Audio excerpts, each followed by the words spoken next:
नमस्कार, मैं संजय शर्मा। आप देख रहे हैं 4 PM न्यूज़ नेटवर्क।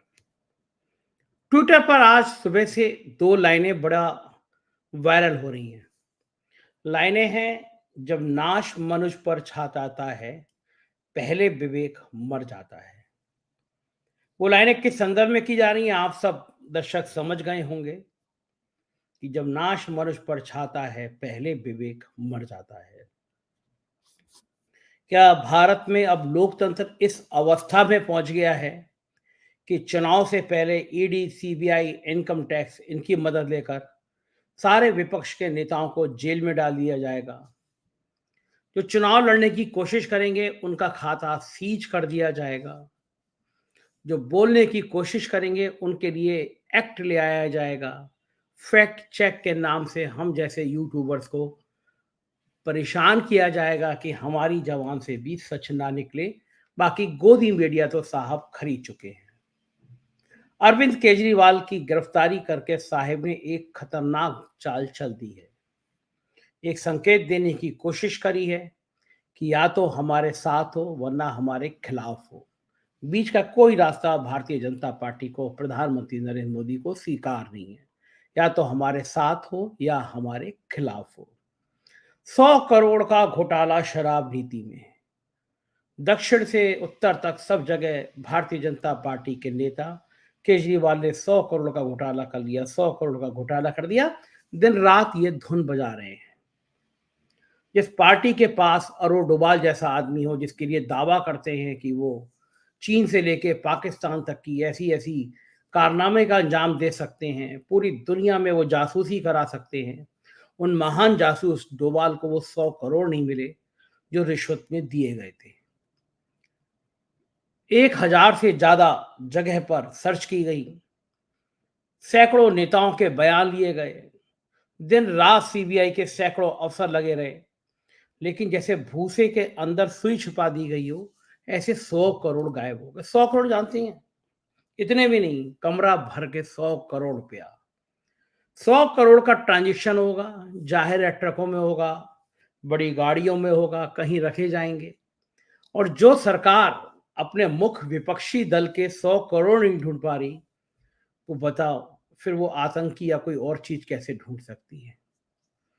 आम आदमी पार्टी कह रही है कि ढूंढेगी तब जब घोटाला हुआ हो, कहीं रुपए दिए गए हो। और रुपए दिए गए होते तो दिल्ली सरकार खुद अपनी पॉलिसी रद्द क्यों कर लेती? अब से थोड़ी देर बाद सुप्रीम कोर्ट में सुनवाई होगी। चंद्रचूड़ जी ने कहा कि जस्टिस सन खन्ना इस बेंच में सुन रहे हैं, जस्टिस खन्ना के पास आप जाइए, जस्टिस खन्ना आपकी बात सुनेंगे। दिल्ली में धरना प्रदर्शन हंगामे जारी हैं। आतिशी और सौरभ भारद्वाज को हिरासत में ले लिया गया है। लेकिन चुनाव से पहले क्या भारतीय जनता पार्टी का यह कदम आत्मघाती है? क्या भारतीय जनता पार्टी इस कदम को उठाकर यह तय कर रही है कि विपक्ष को खत्म कर देश अब एक तानाशाही की तरफ बढ़ रहा है? क्या इसे हम लोकतंत्र की हत्या माने कि एक पार्टी का खाता सीज और बाकी मुख्यमंत्री जेल में, चाहे वो झारखंड के सोरेन हो या फिर दिल्ली के अरविंद केजरीवाल? भारतीय जनता पार्टी के पास भ्रष्टाचारियों की, बलात्कारियों की और टेरर फंडिंग में जुड़े हुए नेताओं के सम्मान करने वाले नेताओं की एक लंबी फेहरिस्त है। मगर वो भारतीय जनता पार्टी के नगीने हैं, चिन्मयानंद से लेकर कुलदीप सेंगर तक, और अभी हाल में टेरर फंडिंग के आरोप में जेल से छूटे व्यक्ति के सम्मान तक। तमाम ऐसी गाथाएं, वीर गाथाएं भारतीय जनता पार्टी के अंदर मौजूद हैं। मोदी की गारंटी है कोई भ्रष्टाचारी बचेगा नहीं है नारे के बाद 70,000 करोड़ के आरोपी को डिप्टी सीएम बना दिया जाता है महाराष्ट्र का। लेकिन वो सभी वो लोग हैं जो भारतीय जनता पार्टी की वॉशिंग मशीन में धुल कर आए हैं, साफ सुथरे होकर आए हैं। अरविंद केजरीवाल की इस गिरफ्तारी का और दिल्ली में हंगामे का क्या असर पड़ेगा, इस विषय पर बातचीत करने के लिए मेरे साथ खास मेहमान हैं। मैं आपसे सबका एक एक करके परिचय कराता हूँ, उन लोगों से बातचीत करूंगा। मेरे साथ हैं अरुण कुमार शर्मा जी, बहुत अच्छे राजनीतिक विश्लेषक हैं। आपने तमाम हमारे चैनल पर देखा है, उनको बहुत अच्छी टिप्पणी करते हैं। आनंद वर्धन जी हैं, बहुत सीनियर जर्नलिस्ट हैं, मेरे बड़े भाई जैसे हैं, मैं उनसे लगातार सीखता रहता हूँ, बहुत अच्छी किताबें लिखी हैं। बहुत अच्छा यूट्यूब चैनल चलाते हैं, बहुत ज्ञान की और जानकारी लगातार आपको मिलती रहती है उनकी बातचीत से। शाहीन खान है, हमारी बहुत पेशेदार रिपोर्टर है, दिल्ली में है, रात के 12 बजे तक दिल्ली में वो अरविंद केजरीवाल के घर पे मौजूद थी। ये हमारी टीम है, सबसे पहले शाहीन के पास चलेंगे। शाहीन, अगर आप मुझे सुन पा रही हो तो बताइए कि दिल्ली का क्या हाल है? केजरीवाल के आस-पास के घर का क्या हाल है? बिल्कुल सर, इस समय दिल्ली की स्थिति काफी ज्यादा आप कह सकते हैं सुरक्षा के कड़े इंतजाम किए गए हैं। हाई अलर्ट पर दिल्ली इस समय है। जिस तरीके से कल रात को केजरीवाल की गिरफ्तारी हुई, उसके बाद से ही आज एक प्रोटेस्ट की कॉल दी गई थी। समय था 10 बजे दिया गया था और हम ठीक 9:30 बजे यहाँ पर पहुंच गए थे। आईटीओ जो पार्टी ऑफिस है वहीं पर ये प्रोटेस्ट होना था। और मैं आपको दिखाना चाहूंगी, ये जो बैरिकेटिंग यहाँ पर की गई है, इससे आईटीओ ऑफिस पार्टी का, आम आदमी पार्टी का, लगभग 1.5 किलोमीटर की दूरी पर है। और अमूमन जो प्रोटेस्ट यहाँ पर होता है तो बैरिकेटिंग अंदर की तरफ की जाती है, लेकिन आज बैरिकेटिंग बहुत दूर से की गई थी। और जो आईटीओ नियरेस्ट मेट्रो स्टेशन है उसको आज सुबह 6 बजे से शाम के 6 बजे तक पहले ही बंद कर दिया गया था। जब हम यहाँ पर 9:30 बजे पहुंचे तो लगभग कुछ मीडिया कर्मी थे और कुछ यहाँ पर प्रोटेस्ट करने के लिए लोग पहुंचे थे। और एकाएक देखते ही देखते सुरक्षा के इतने कड़े इंतजाम कर दिए गए यहाँ पर कि लग रहा था दिल्ली आज छावनी में तब्दील हो गई है। उसके बाद थोड़ी बिल्कुल, देर में बिल्कुल शाहीन मैं अभी दोबारा आपसे आऊँगा, तब तक आप और हाल मालूम करिए। अरुण शर्मा जी, जिस तरह से ये गिरफ्तारी की गई है अरविंद केजरीवाल की, क्या लगता है इससे क्या संदेश देने की कोशिश की है भारतीय जनता पार्टी ने? जी सर, ये संदेश बड़ा स्पष्ट है। जब किसी व्यक्ति के बारे में ये सभी लोग एक स्वर से अंदाजा लगाएं कि यह निरंकुश सरकार अपने आप को तानाशाह घोषित करना चाहती है, तो मुझे लगता है मोदी जी को जुनून चढ़ गया है कि मैं अपने आप को तानाशाह कहलाऊं पूरे विश्व में, और एकमात्र मेरा देश हो जो मेरी उंगलियों पर नाचे। आपने देखा होगा पूरे विश्व में 3-4 व्यक्ति हैं विवादास्पद, जिनके बारे में हम चर्चा करते हैं और सहजता की बात नहीं करते। मुझे लगता है मोदी जी के बारे में जब भी बात करनी होगी तो सहजता से उनका कोई नाता नहीं है, ये बात सोचकर हमें बात करनी पड़ेगी। मैंने कुछ शब्द लिखे हैं उनके लिए, जैसे श्रूड एक शब्द है, बड़ा सुंदर शब्द है इंग्लिश का, जैसे डिच करने वाला, जैसे कनिंग, जैसे चीटर, जैसे क्लेवर। ये सारी बहुमुखी प्रतिभा हमारे बीजेपी के सिरमौर मोदी जी और अमित शाह जी में मिलती है। क्योंकि मैं तो इनका पुराना भोगा हुआ भोगी हूं, मुझे पता है ये कौन सी चाल चल सकते हैं, किस हद तक नीचे गिर सकते हैं। तो इनके बारे में अंदाजा लगाना और ये कहना कि मोदी जी हैं तो संभव है, ये बिल्कुल उचित बात है। और एक बात मैं आपको और कह देता हूं, वो ये कि इन्होंने अरविंद केजरीवाल से फड्डा लेकर अपने गले में मरा हुआ सांप डाल लिया। कैसे, मैं बताता हूं आपको। राजा परीक्षित की आपने कहानी सुनी होगी। लास्ट में क्या हुआ कि इसको सर पर डसेगा, सारे इंतजाम कर लिए गए सर, और फूलों की टोकरी में जो वो कालिया नाग था उसको बिठा दिया गया, और वो कहां पहुंच गया? राजा परीक्षित के पास। तो वो जो सांप है, वो सर्पदंश का दोष जो है, वो जो श्राप है, वो मोदी जी को लग गया पहले से ही। अब वो डसने को तैयार है। 4 जून को आपको पता चलेगा कि जो हमारे महाभारत, जो हमारे श्रीमद् भागवत कथा का जो वाचन किया जाता है, उसका क्लाइमैक्स सीन आपको नजर आएगा। उसका कारण है सर, जो व्यक्ति दिल्ली में 70 में से 67 सीट लेकर आ जाए, जो व्यक्ति दोबारा चैलेंज करके 70 में से 62 सीट लेके आ जाए, जो व्यक्ति कॉरपोरेशन में कुरीति को हटाने के लिए, भ्रष्टाचार हटाने के लिए वो कॉरपोरेशन में आ जाए, और वहां भी मेयर का खूब ड्रामा हो, गाली गलौच हो, हाउस के अंदर जूते चप्पल चले हो, उसके बावजूद भी वो अपना मेयर बना लेता है, जो शैली हमारी बनी हुई है। मैं जिस इलाके में रहता हूं सर, मेरे पास आसपास रीसेटलमेंट कॉलोनीज है, करीब करीब 4 लाख लोगों से मैं घिरा हुआ हूं। उसमें खास तौर से मैं बता देता हूं, महिलाएं जो हैं वो बड़ी उनसे मुतासिर हैं अरविंद केजरीवाल से। उसका कारण है उनको बसों में जब जाते हैं और टिकट नहीं लेना पड़ता तो मन ही मन वो अरविंद केजरीवाल को दुआ देती हैं। 200 यूनिट उनकी बिजली फ्री है, 400 यूनिट में उनका बिजली का बिल हाफ है, 20,000 लीटर पानी फ्री है। तो जो व्यक्ति ऐसी प्रतिभा रखता हो और जो IAS रहा हो, सर उसको कानून का पाठ मैं और आप क्या पढ़ाएंगे? वो तो इंटेलेक्चुअल आदमी है, बहुत पढ़ा लिखा आदमी है, उसको पता है। उन्होंने पहले ही कह दिया था कि मैं जेल से राजनीति करूंगा और मुख्यमंत्री का जो पद है उसकी जिम्मेवारी जेल से निभाऊंगा। और क्यों ना निभाएं सर?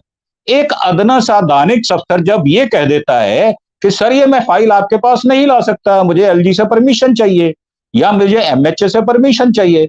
दिल्ली गवर्नमेंट में मेरे अच्छे जानकार उच्च पद पर बैठे हुए लोग हैं और वो झेप करते हैं जब उनसे प्रश्न पूछा जाता है कि सर आप कितना योगदान दे रहे हैं दिल्ली को डेवलप करने में। तो वो कहते हैं कि साहब हमें तो आदेश है, हमारी तो नौकरी खतरे में है, हमारे बच्चे भूखे मर जाएंगे, स्कूलों की फीस नहीं जा पाएगी। तो जो अंत है वो इस तरह से आप ले आए, उसका नतीजा क्या होगा वो तो आप भी जानते हैं, मैं भी जानता हूं। जब इतना विस्तार हो जाए पाप का तो अंत उसका हमेशा अनिष्टकारी होता है, इसमें कोई दो राय नहीं है।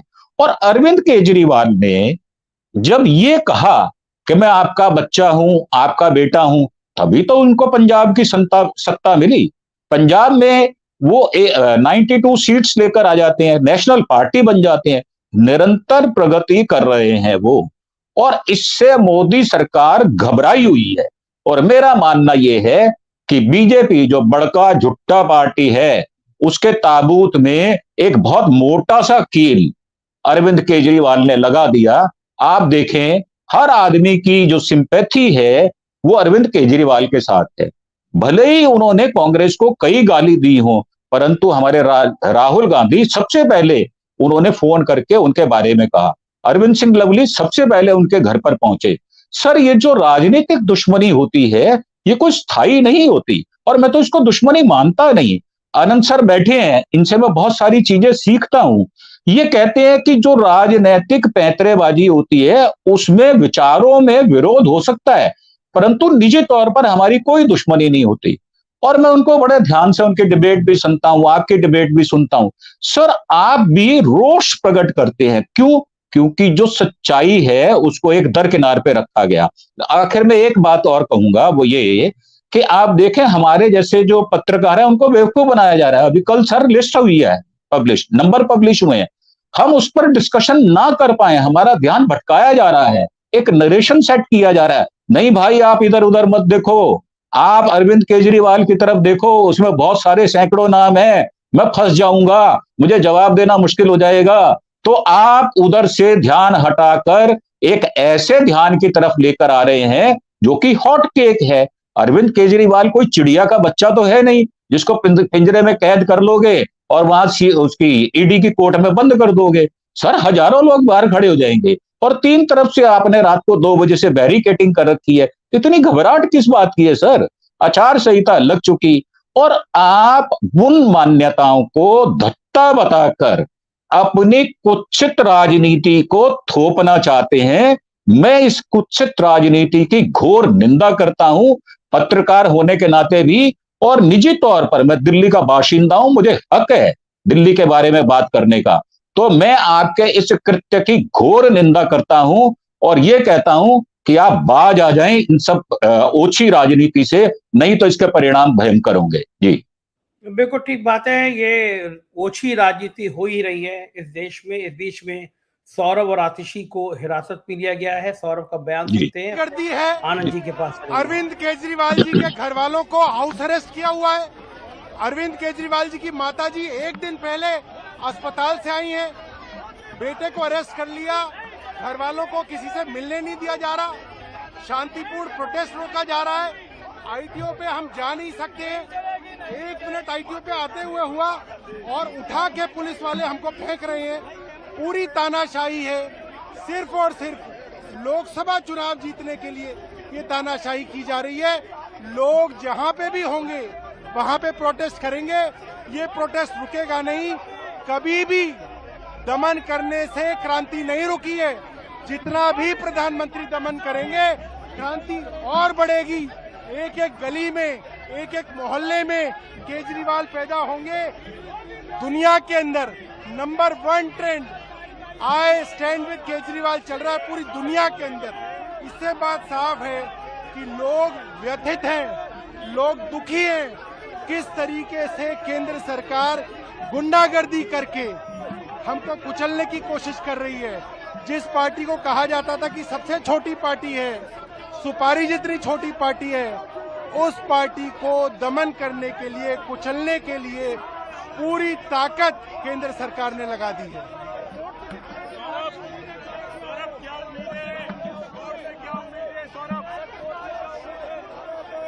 मेरा जूता पड़ा है वहां पे ब्राउन कलर का। देखिए, कोर्ट में हम 3 बातें रखेंगे। अरविंद केजरीवाल जी को उनके परिवार से मिलने की इजाजत हो, अरविंद केजरीवाल जी को उनके वकील से मिलने की इजाजत हो, और अरविंद केजरीवाल जी अपने ऑफिशियल काम करने के लिए पूरे परिवार को हाउस अरेस्ट किया गया है। उनको किसी से मिलने नहीं दिया जा रहा है और ये पूरी की पूरी एक गुंडागर्दी है। आज तक चैनल पे बयान चल रहा है कि अरविंद केजरीवाल के घर से ईडी ने बहुत दस्तावेज बरामद किए हैं, सूत्रों का कहना है।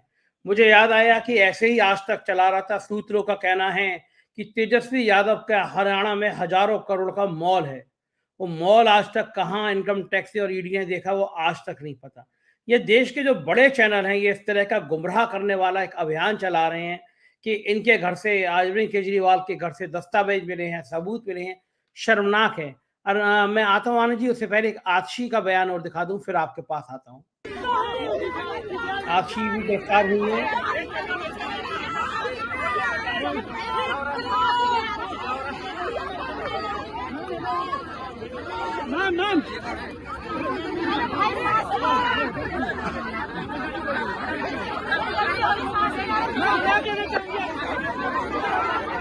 Karthik is arrested. He's arrested, ma'am.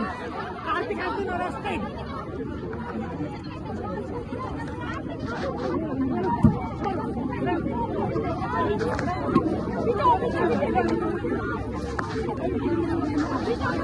ये धक्का मुक्की चल रही है, गिरफ्तारी चल रही है आम आदमी पार्टी के कार्यकर्ताओं की। इतना शर्मनाक बात है कि इस तरह का व्यवहार आम आदमी पार्टी सरकार किया जा रहा है। ईडी के जो अफसर हैं वो खुले हुए थे कि अरविंद केजरीवाल को जेल भेजना ही है। हमारे साथ आम आदमी पार्टी के प्रवक्ता वंशराज दुबे भी जुड़ गए हैं। आनंद वर्धन जी, ये जो घटनाक्रम देख रहे हैं, ईडी के जितने केस होते हैं उसमें 5% भी केस ऐसे नहीं होते हैं जो अंजाम तक पहुंच पाए, मतलब उसमें दोषयुक्त हो पाए, आदमी सजा मिल पाए, यानी 5% केस में भी सजा नहीं मिलती। लेकिन चुनाव से पहले इतनी जल्दी थी कि अरविंद केजरीवाल जेल चले जाएं, सोरेन जेल में है, क्या कांग्रेस का खाता सीज हो जाए? लोकतंत्र क्या ऐसे ही बनाया जाता है, ऐसे ही लड़ा जाता है? आनंद वर्धन जी, आपका क्या मत है? नमस्कार संजय जी, मैं एक उसमें जरा जो फैक्ट है उसको दुरुस्त कर दूं।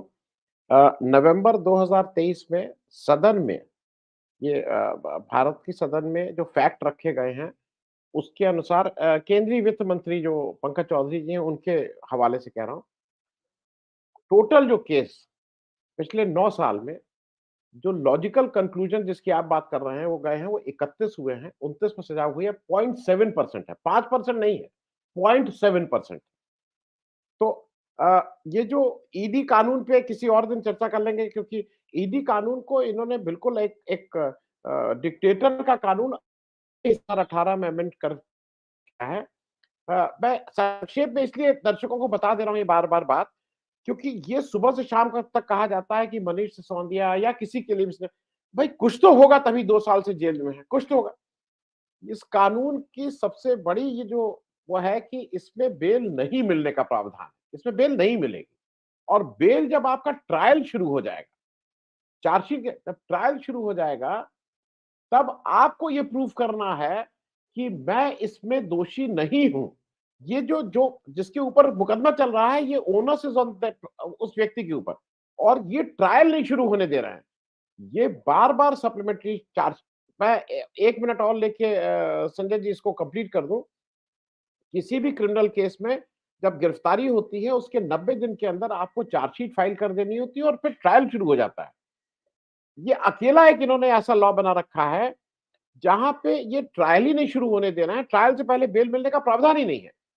और ये बार-बार सप्लीमेंट्री चार्जशीट, एक जब आता है, जब बेल के लिए केस आता है तो कहते हैं कि सप्लीमेंट्री चार्जशीट देनी है। कल ये सुप्रीम कोर्ट ने इसका संज्ञान लिया, उसने कहा भाई ये कैसे आप काम कर रहे हैं। मैं 1-2 चीजें जल्दी से कर दूं। ये जो जो एक चीज और जो इसको ज्यादा अच्छे से तो भाई दुबे जी बताएंगे। ये पहली बार मैं देख रहा हूं कि अगर कोई प्रोटेस्ट कर रहा है, तो हिंदुस्तान में पिछले कुछ दिनों से प्रोटेस्ट का मतलब पिछले 10-20 साल से हो गया था, धरना स्थल से उठाते थे या जहां प्रदर्शन कर रहा है ले जाके थाने में या कहीं छोड़ देते थे। मेरी जानकारी के अनुसार इन लोगों को छोड़ा नहीं जा रहा है, इन लोगों को डिटेन करके के रखा जा रहा है, छोड़ा नहीं जा रहा है। और डिटेन करके रखना इज इक्वल टू गिरफ्तारी। दूसरा जो मुझे लगता है कि ये पहली बार मैं देख रहा हूं कि घर के लोगों को हाउस अरेस्ट कर दिया गया। आप जरा पुलिस का सुबह का नजारा देखिए, जितना लग रहा है किसी दुर्दांत आतंकवादी के घर पे कुछ हुआ है और चारों तरफ से घेर लिया गया है। उसका एक बड़ा कारण यह है, जो जो जो मेरी पॉलिटिकल समझ है, वो घेरा जो मुख्य रूप से गया है। प्राचा साहब आ गए, इनको पहले सुन लीजिए क्योंकि ये हम लोगों से बेहतर इसमें बता पाएंगे कि क्या हुआ है। प्राचा साहब को पहले सुन लिया जाए मेरे ख्याल हाँ में। हाँ, नहीं ठीक है। महमूद प्राचा साहब, आपका स्वागत है। अभी अभी की ब्रेकिंग खबर यह है कि अरविंद केजरीवाल ने सुप्रीम कोर्ट से अपनी याचिका वापस ले ली है। वो अब निचली अदालत में रिमांड का विरोध करेंगे। अभी सुप्रीम कोर्ट में उन्होंने अपनी याचिका वापस ले ली है। ये क्या स्ट्रेटेजी होगी प्राचा साहब? क्यों वापस ली होगी? जस्टिस संजीव खन्ना के सामने 2:30 बजे के बाद सुनवाई होनी थी, लेकिन वो याचिका वापस ले ली गई है और निचली अदालत में रिमांड का विरोध करेंगे। प्राचा साहब, देखिए, इससे पहले कि मैं कानूनी दांव पेच बताऊं आपको, क्योंकि इस तरह के लॉज का मैं अच्छा स्टूडेंट, बड़ा स्टूडेंट देश का माना जाता हूं। ये जो यूएपीए के हैं, पीएमएलए के केसेस हैं और एनआईए, ये सब केसेस का, मकोका और ये सब जो है प्रिवेंटिव डिटेंशन के केसेस का, मैं एक बड़ा अच्छा स्टूडेंट माना जाता हूं देश का। तो उस पर मैं बाद में आऊंगा। पहले मैं आपको मुद्दे की, अगर आप मुझे इजाजत दें, क्योंकि मुझे अभी एयरपोर्ट के लिए भी निकलना है। अभी मैं इलाहाबाद हाई कोर्ट में आया था यहाँ पे प्रोटेस्ट के लिए, तो मुझे एयरपोर्ट निकलना है। तो मैं पहले आपको मुद्दे की बात ये बता दूं कि मैं बाबा साहब डॉक्टर भीमराव अंबेडकर का अनुयायी हूँ। बाबा साहब की अनेक क्वालिटीज में से एक क्वालिटी ये भी थी कि वो चीजों को करेक्ट पर्सपेक्टिव में देखते थे और उसका सटीक हल बताते थे। तो वही कोशिश मैं करूंगा। सबसे पहले मैं आपको यह बताना चाहता हूं कि इस वक्त आप लोग सब इमेजिन कीजिए कि अरविंद केजरीवाल जी से पूछताछ क्या हो रही होगी। क्योंकि अगर केस के बारे में कोई भी पूछताछ करनी होती तो सिसोदिया जी की अरेस्ट हो चुकी है, संजय सिंह जी की अरेस्ट हो चुकी है। जो कुछ बातचीत उनसे पूछनी थी, इनके पास एक अप्रूवर भी बन गया है, वादा माफ गवाह। तो सबूत, अगर मैं इनको, एक 8वां आश्चर्य भी दुनिया का हो जाए कि मोदी जी का बनाया हुआ कोई भी व्यक्ति ईमानदारी को छू के भी चला जाए, अगर इन्होंने ईमानदारी को छू भी लिया है मोदी जी द्वारा अपॉइंट होने के बाद भी, ये ईडी के अधिकारियों ने जो ये कार्य कर इस वक्त, तब भी अगर मान लें तो ये, अगर कोई एविडेंस होता तो इनके पास होता ही। सारा एविडेंस इस पे, जो इस तरह की इन्वेस्टिगेशन होती है वो सब इलेक्ट्रॉनिक और साइंटिफिक डॉक्यूमेंट वो होते हैं एविडेंस। पूछताछ के जरिए इससे कुछ पता किया जाता नहीं है ज्यादा। मैं आपको बुनियादी बात बता रहा हूं। तो इस वक्त आप सब लोग ये 100% मान लीजिए कि ईडी वाले सिर्फ एक ही सवाल पूछ रहे होंगे कि क्या अरविंद केजरीवाल जी आप एनडीए ज्वाइन करेंगे या नहीं करेंगे, तो ये वाला रास्ता, नहीं करेंगे तो ये वाला रास्ता। इसके अलावा कौन सी पूछताछ हो रही होगी आप मुझे ये बता दीजिए। ये है सटीक बात। एक एग्जाम्पल है बीआरएस का भी, है कि नहीं है? अब इससे ज्यादा मैं प्रत्यक्ष किम प्रमाणम के बारे में क्या बोल सकता हूं। अरविंद केजरीवाल जी से सिर्फ एक ही बात पूछी जा रही होगी इस वक्त कि तुम भारतीय जनता पार्टी ज्वाइन कर रहे हो या नहीं कर रहे हो, तुम एनडीए ज्वाइन कर रहे हो या नहीं कर रहे हो। और कुछ सवाल जवाब पूछने की जरूरत ही नहीं है। अब मैं कानूनी विषय पे आ जाऊं, जो मुझसे पहले आपके जो वो बोल रहे थे हमारे मित्र। देखिए, जो इसमें स्टैट्यूटरी बेल का प्रोविजन है ना 167(2), वो ईडी के केसेस पे भी, पीएमएलए पे भी लागू होता है। लेकिन जो बेईमान ऑफिसर्स होते हैं वो क्या करते हैं कि 90 दिन के अंदर अंदर केस की चार्जशीट फाइल नहीं करते, आधी अधूरी चार्जशीट फाइल कर देते हैं, ताकि दोनों पर्पस सॉल्व हो जाए। अगर 90 दिन के अंदर, अब ये क्या कह रहे हैं अरविंद केजरीवाल जी के लिए कि हमारी इन्वेस्टिगेशन पूरी नहीं हुई, और इन्वेस्टिगेशन हमेशा केस की होती है, किसी एक इंडिविजुअल आदमी की नहीं होती। हमारी इन्वेस्टिगेशन पूरी नहीं हुई, इसीलिए अरविंद केजरीवाल जी को गिरफ्तार करना पड़ रहा है हमें। और 90 दिन के बाद ये स्टैट्यूटरी बेल की एकदम एब्सोल्यूट बेल मिल जाती है अगर चार्जशीट फाइल ना हो। तो दोनों बातें सुन लीजिए आप, हमारी इन्वेस्टिगेशन पूरी नहीं है और उसके बावजूद हमने एक चार्जशीट फाइल कर दी सिर्फ इसलिए कि हम मनीष सिसोदिया जी की और संजय सिंह जी की बेल अपोज कर सके, ताकि उनको बेल ना मिल जाए 167(2) सीआरपीसी में। अगर ये ईमानदारी का एकदम सबसे ऊंचा मैयार नहीं है तो क्या होगा? अब ईमानदारी को कुछ लोग बेईमानी भी पढ़ सकते हैं। ये काम कौन कर रहा है? ये काम हो रहा है अमित शाह जी और मोदी जी के डायरेक्ट वर्ड हस्त से, उनके डायरेक्ट इशारे से। ये एक देश की प्रीमियम इन्वेस्टिगेटिंग एजेंसी काम कर रही है, और वो प्रीमियम इन्वेस्टिगेटिंग एजेंसी ये भूल गई है कि चाइना और पाकिस्तान की जासूस हमारे देश में इलेक्टोरल बॉन्ड के जरिए हजारों करोड़ रुपए का घपला करके पता नहीं ड्रग स्मगलिंग कराई है। पुलवामा में उसके क्या कनेक्शन है? 4000 किलोमीटर जो चाइना से जगह लेने की बात, छीनने की बात करती है चाइना से, वो जो सुब्रमण्यम स्वामी साहब करते हैं, मोदी जी डरते हैं चाइना से ना, उसके बारे में इन्हें कोई चिंता है। अरविंद केजरीवाल जी को बीजेपी ज्वाइन कराने के लिए उनकी बाह मरोड़ने की चिंता है। यह है सटीक बात बाबा साहब डॉक्टर भीमराव अंबेडकर की। प्राचा साहब, ये जो साजिश है कि कांग्रेस का खाता सीज कर दो, क्षेत्रीय दलों के प्रमुखों को, मुख्यमंत्रियों को जेल भेज दो, इसका जनमानस में क्या रिएक्शन जाएगा? आप भी ईवीएम की इतनी बड़ी लड़ाई लड़ रहे हैं, लगातार आप संघर्ष कर रहे हैं, सुप्रीम कोर्ट के इतने सीनियर लॉयर हैं, इन सब बातों का जनता पे क्या असर होगा, आपको क्या लगता है?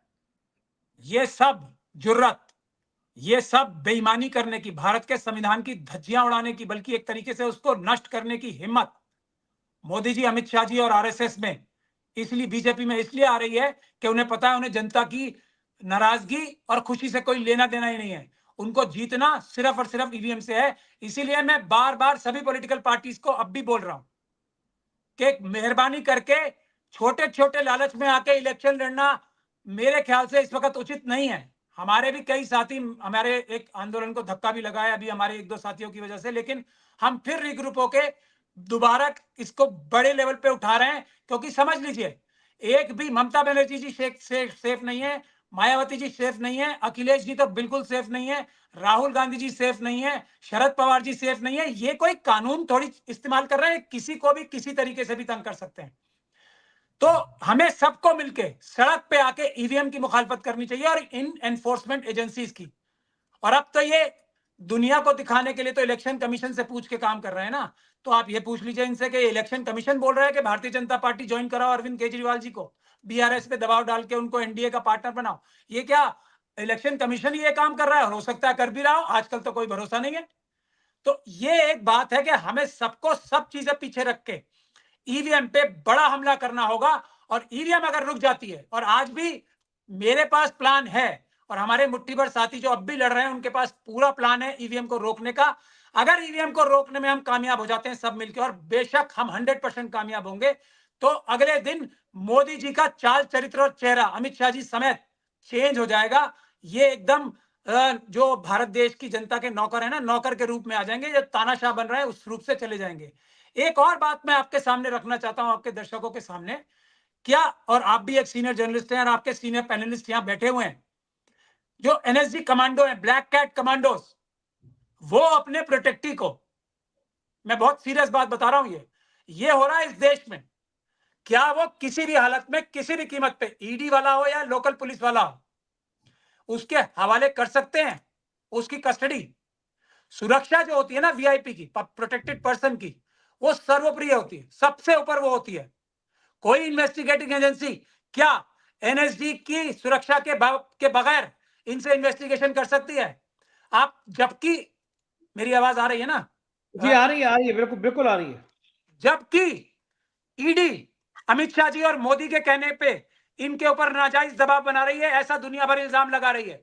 जबकि ईडी ने रात को इनके घर पे हमला किया किसी भी बहाने से, और मैं इसको बहाना ही कहूंगा। ऐसी कौन सी तूफान आ रही थी रात को पकड़ने की? तो क्या जो ब्लैक कैट कमांडोज हैं वो अपनी ड्यूटी कर रहे हैं? उनकी सबकी नौकरियां बर्खास्त होंगी, और वो एक दिन होंगी अगर एनएसजी के कमांडोज और उनके जो डायरेक्टर्स है वो मेरी बात सुन रहे हैं, तो अब वो डॉक्यूमेंट भले ही क्रिएट कर लें इस बात का, लेकिन वो अपने प्रोटेक्टेड पर्सन को छोड़ नहीं सकते जब तक के उनके पास वो एनएसजी सिक्योरिटी है। कुछ भी हो जाए, ना कोई आतंकवादी उन्हें छू सकता है, ना कोई पुलिस वाला। ये भी एक इतनी बड़ी जो एक कानूनी अड़चन है। मैं आपको ये बता रहा हूं कि इस देश में हो क्या रहा है। मोदी जी जिसको फोन करते हैं, अमित शाह जी जिसको फोन करते हैं, वो कुछ भी करने को तैयार हो रहा है। और ईडी का बैकग्राउंड है, एक बहुत बड़ा बैकग्राउंड है ईडी का। आपके सब सीनियर पैनलिस्ट और आपके जो हमारे जो लोग जानते हैं ईडी के पुरानी हरकतों के बारे में, तो एक समय था जब यहाँ इनका ऑफिस था लोकनायक भवन में, खान मार्केट में। वहां से कितने लोगों को ऊंची ऊंची बिल्डिंग से 7वीं या 8वीं मंजिल पे इनका ऑफिस था, मार के फेंक दिया गया। ऐसे इल्जाम इनके ऊपर रोज लगते थे, इसी ईडी के ऊपर। ये भी सत्य है। तो अब आप बताइए, उसी ईडी से जिसका बैकग्राउंड ऐसा है, उस ईडी को वहां भेज के अरविंद केजरीवाल जी को और बाकी लोगों को उठा के अब ईडी के ऑफिसर्स क्या कह रहे होंगे? यही तो बता रहे होंगे कि सन इतने में हमने यहाँ पे 2 लोगों ने आत्महत्या की थी। आत्महत्या नहीं की थी, यही बता रहे होंगे ना वो। अब आप सोच सकते हैं क्या किया होगा। लेकिन ऊंची ऊंची बिल्डिंगों से कूद के ईडी की कस्टडी से लोग मरे हैं, ये तथ्य हैं। बहुत सारे लोग अगर चाहें तो वो इसको नेट पे जाके ढूंढ के निकाल भी सकते हैं। ऐसी दुर्दांत एजेंसी को एक्सटॉर्शन करने के लिए मोदी जी और अमित शाह जी ने भेजा है। तो इसका क्या मतलब है? देश में जनता को सड़क पे आना चाहिए। और मैं अब ये कह रहा हूं, मैं तो अभी आ रहा हूं दिल्ली, हम ईडी के ऑफिस का घेराव करेंगे। सब बातें बाद में है। इलेक्शन कमीशन और मोदी जी और अमित शाह जी के घर का घेराव करेंगे। और पूरे देश में जहां जहां ईडी के ऑफिसेज हैं, मैं पूरे देश से आपके माध्यम से आह्वान करता हूं, एक भी ईडी का ऑफिसर इलेक्शन जब तक नहीं हो जाते, ये सब बेईमानी कर रहे हैं और दबाव में है। ईमानदार होते तो गोयल साहब की तरह इस्तीफा दे देते या लंबी छुट्टी पे चले जाते। कुछ लोग गए भी हैं और कुछ लोग मेरे भी टच में हैं ईडी के, मैं आपको बता दूं। तो वो भी हमसे जो बोल रहे हैं, तो मैं उन जो लोग ईमानदार ईडी के अंदर है, मैं बोल रहा हूं छुट्टी ले लो, आप इलेक्शन तक छुट्टी ले लो। कोई आसमान नहीं टूट रहा है। आसमान टूट रहा है तो सिर्फ एक चीज में, इलेक्टोरल बॉन्ड के चक्कर में आसमान टूट रहा है, क्योंकि उसमें पाकिस्तान की एक कंपनी जो कि आईएसआई की फ्रंट कंपनी है, उसका रोल निकल के आ रहा है। उसको इन्वेस्टिगेट करो। एसबीआई छुपा रहा है ना उसे, उसको इन्वेस्टिगेट करो। ये एनआईए का काम है, ये ईडी का काम है, और ये मिलिट्री इंटेलिजेंस का भी काम है कि किस पार्टी ने उस पाकिस्तान की कंपनी से पैसे लिए हैं, वो ढूंढना। और पुलवामा के आसपास अगर वो किसी और पार्टी ने लिए होते, मेरा ये एक इन्फॉर्म्ड गेस है, मैं अंदाजा लगा रहा हूं, किसी भी और पार्टी ने, आरएसएस और बीजेपी के अलावा या उनके टच के अलावा किसी भी और पार्टी ने ये पैसे लिए होते, तो अब तक सबसे बड़ी खबर देश की नहीं दुनिया की आरएसएस और बीजेपी बनवा चुकी होती है अब तक। प्रसाद साहब 1 मिनट टाइम हो तो मेरा एक छोटा प्रश्न है, अगर 1 मिनट टाइम आपके पास। जी हुक्म करें। नहीं, मैं सिर्फ इतना बता दूं, क्योंकि अभी मैं मेरिट ऑफ द केस पे नहीं जा रहा हूं। देश में इलेक्शन अनाउंस हो गया है, मॉडल कोड ऑफ कंडक्ट लग गया है, सारी चीजें इलेक्शन कमीशन ऑफ इंडिया में है, प्रोसेस शुरू हो चुका है। ये मैं दर्शकों को भी याद दिला दूं कि इसी तरह का एक वारदात हुई थी 2010 में। हमारे अमित शाह साहब को सोहराबुद्दीन केस के मर्डर केस में गिरफ्तार किया गया था। 302 का डायरेक्ट आदमी था। 29 अक्टूबर 2010 में जब इनको जमानत मिली, तो दूसरे दिन से जिससे इनका नाम तड़ी पार पड़ा, इनको कोर्ट ने कहा कि तुम गुजरात नहीं जा सकते। और जब 2012 का इलेक्शन अनाउंस हुआ, तो कोर्ट ने कहा ठीक है भाई आप इलेक्शन लड़ते हो। इन्होंने कोर्ट में अर्जी दी कि साहब अब तो जाने दिया जाए, तब इनको जाने का कहा गया था। मैं सिर्फ याद के लिए दिला दे रहा हूं। तो क्या इस तरह का कोई प्रोविजन नहीं है कि भाई अब ये कोर्ट है, आप मेरिट डिसाइड करते रहिएगा इलेक्शन के बाद कि लिया था नहीं लिया। लेकिन अगर तड़ी पार से, जी जी, मैं 2010 में मैं आपकी बात समझ गया हूं। मैं आपको एक ही लाइन में फर्क बता देता हूं। 2010 में अच्छे या बुरे, उस पर बहस हो सकती है, राजनीतिज्ञ थे और वो कानून को और संविधान को कम या ज्यादा मानते थे, प्रिंसिपल ऑफ नेचुरल जस्टिस को, इक्विटी, फेयर प्ले को मानते थे। कम और ज्यादा हो सकता है, लेकिन अब ये जो गुजरात मॉडल आया हुआ है, ये डायरेक्ट संविधान को जलाकर उसकी धज्जियां उड़ा के अपनी मनमानी करने के लिए जाने जाते हैं। ये इनको किसी भी चीज से कंपेयर करना मेरे ख्याल से समझदारी का काम नहीं है। माफी चाहता हूं आपके लिए, मैं ऐसा शब्द का इस्तेमाल कर रहा हूं। ये जो एग्जांपल दे रहे हैं वो तो इंसानों के लिए था ना, जो लोग संविधान की इज्जत करते थे उन इंसानों के लिए था। ये तो संविधान को धज्जियां उड़ाना चाहते हैं, संविधान को और कानून को आग लगाते हैं। ये मैं केस कर रहा हूं अभी भी, जिसमें संविधान को जलाया गया था इन्हीं के सहयोगी संगठनों ने। और दिल्ली पुलिस के सीनियर मोस्ट कमिश्नर पुलिस को कितनी बार कोर्ट लड़ताड़ लगा चुकी है, लेकिन वो इन्वेस्टिगेशन ठीक नहीं कर रहे हैं। वो ये बोल रहे हैं आज भी संविधान को जलाने की, 2018 में संविधान जो जलाया गया था पार्लियामेंट स्ट्रीट पुलिस स्टेशन यानी कि पार्लियामेंट के सामने, इन्हीं के संगठनों ने जलाया गया था। जो कोर्ट के बार बार कहने पे दिल्ली पुलिस जो वीडियो संविधान जलाने की फेसबुक, ट्विटर और ये इंस्टाग्राम वगैरह पे है ना, सोशल मीडिया पे, उसको हटवा नहीं रही है। अभी मोदी जी के खिलाफ एक शब्द बोल दो, अगर आप आधे घंटे के अंदर अंदर वो वीडियो ना हट जाए तो मेरा नाम बदल देना आप लोग। ये है देश का, और संविधान के लिए ये नरेंद्र मोदी जी की सरकार और ये अमित शाह जी की सरकार मेरे ख्याल से कमरे में बैठ के हंसते होंगे कि हाँ संविधान तो हम ही जलाना चाह रहे हैं, हम ही ने तो जलवाया है, हम क्यों उसकी वीडियोस इन सोशल मीडिया के माध्यम से हटवाएंगे। मैं आपको अगर कहेंगे तो दिल्ली पहुंच के वो सारे ऑर्डर्स संजय जी मैं आपको दिखा दूंगा जो कोर्ट के ऑर्डर्स हैं। एक आखिरी सवाल प्राचा जी, आप तो चूंकि आपको निकलना है, आप एयरपोर्ट पर हैं, आपको डर नहीं लगता ऐसी ऐसी बातें करती हैं आप? बहुत डर लग रहा है। हमारे यहाँ देखिए, मैं आप अगर मजहबी नजरिए से पूछूं सोचूं तो बहुत डर लग रहा है। पिछली बार मुझ पे इलाहाबाद एयरपोर्ट पे मोदी जी और अमित शाह जी ने अपने गुंडे भेज के हमला भी कराया था, पर मुझे डर बहुत लग रहा है।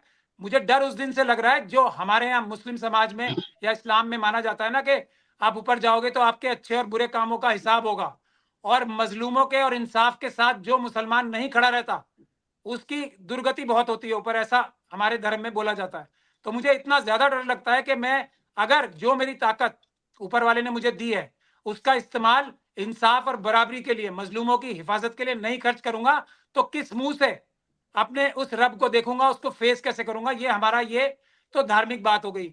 और दूसरी बात ये कि भगत सिंह चंद, आज मैं इलाहाबाद में हूं, अभी मैं वो हाई कोर्ट से आते हुए रास्ते में पड़ता है वो अल्फ्रेड पार्क, जहां चंद्रशेखर आजाद ने जब तक उनकी बंदूक में एक भी गोली रह गई पूरी अंग्रेजी फौज को अपने पास नहीं आने दिया था और आखिरी गोली खुद मार ली थी।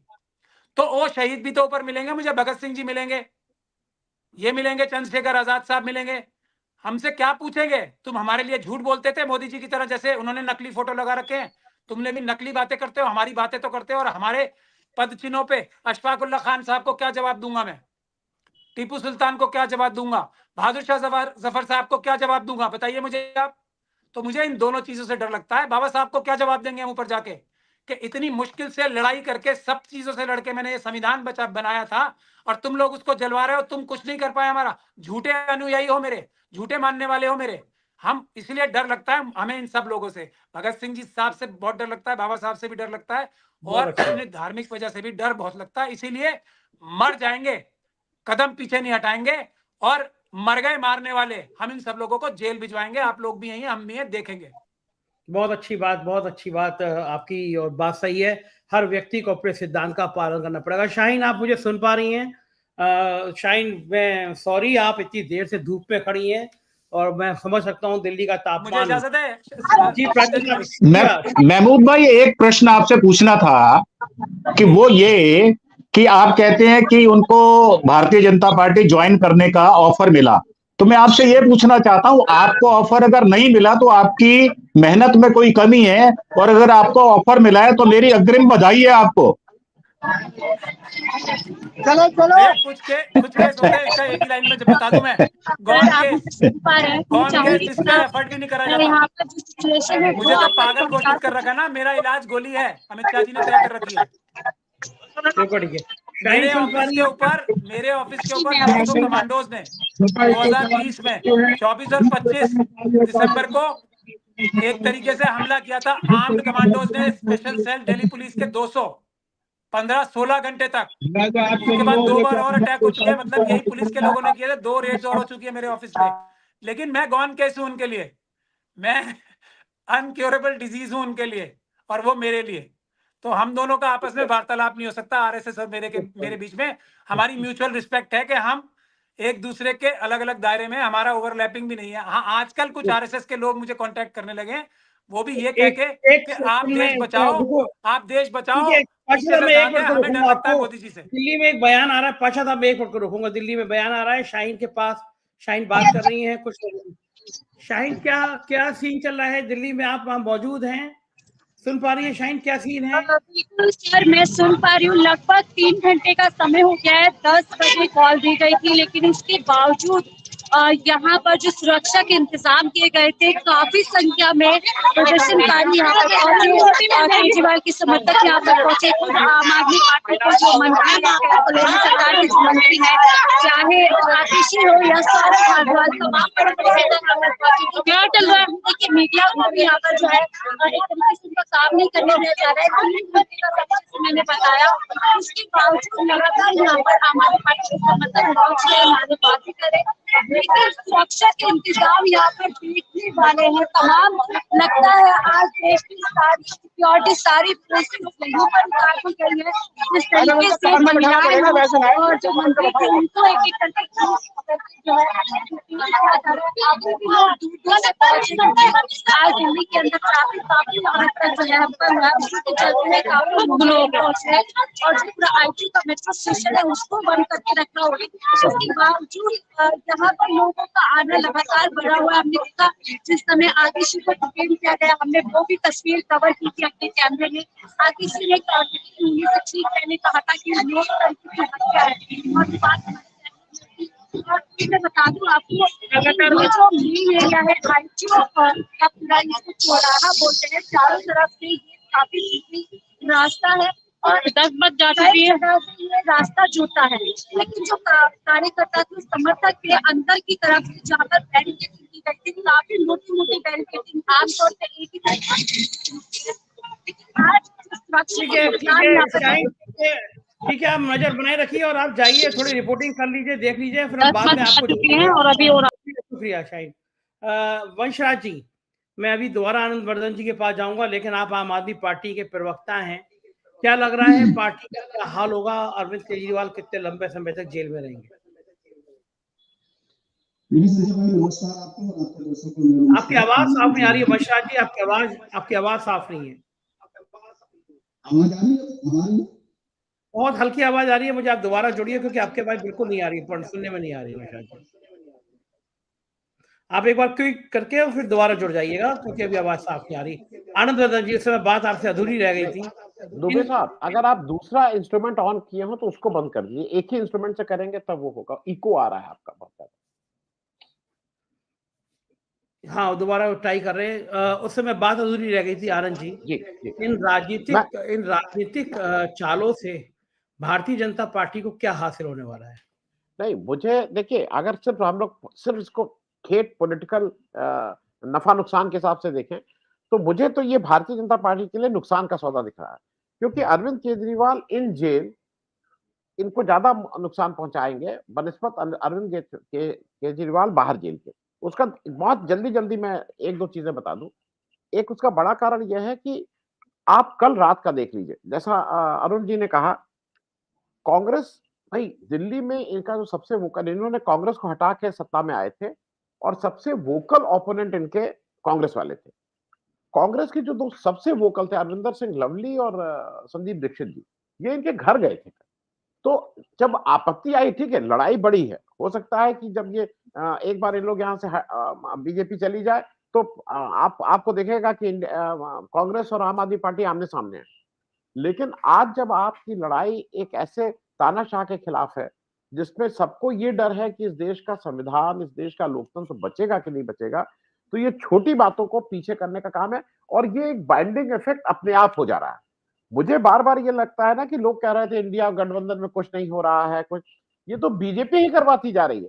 रोज बीजेपी जो ये डर लग रहा है ना कि इलेक्टोरल बॉन्ड से ध्यान हटाने के लिए केजरीवाल जी को जेल में भेज के इतना ग्लू इफेक्ट, वो जो है ना कि ये जोड़ है जो अब छूटेगा नहीं, वो वाला इफेक्ट हो गया है। केजरीवाल जी बाहर आ जाते हैं, नहीं आते हैं, वो भी मुझे ये हरदम लगता है। दूसरा, Kejriwal ji is the only one जो इनको, मोदी जी को उनकी भाषा में ही जवाब देना जानते हैं। मैं ये बात इसलिए कह रहा हूं, मोदी जी संसद से तो सब बाहर एक्सपंज करवा देते हैं, अडानी का नाम, वो चौथी पास राजा और ये सब कहानी जब वो दिल्ली विधानसभा में सुनाते हैं, वो रिकॉर्ड पे है। दिल्ली विधानसभा के रिकॉर्ड को मोदी जी नहीं चेंज करा सकते हैं, अमित शाह। वो परपेचुटी में इस देश के रिकॉर्ड में अब चला गया है कि चौथी पास राजा की कहानी, और मोदी जी ने क्या क्या किया है उसका पूरा काला चिट्ठा जब वो विधानसभा में खड़े होकर अरविंद केजरीवाल ने ये सारी चीजें कर दी। Politically he understand this. अभी क्या है कि इनको लगता है कि सारी अकल इनके पास है। अभी अरविंद केजरीवाल ने साफ कर दिया है कि हम अपने सारे एज चीफ मिनिस्टर काम जेल से करेंगे, ये साफ है। अब अगर आप काम नहीं करने दोगे तो उससे दिक्कत किसको होगी? आम जन को होगी।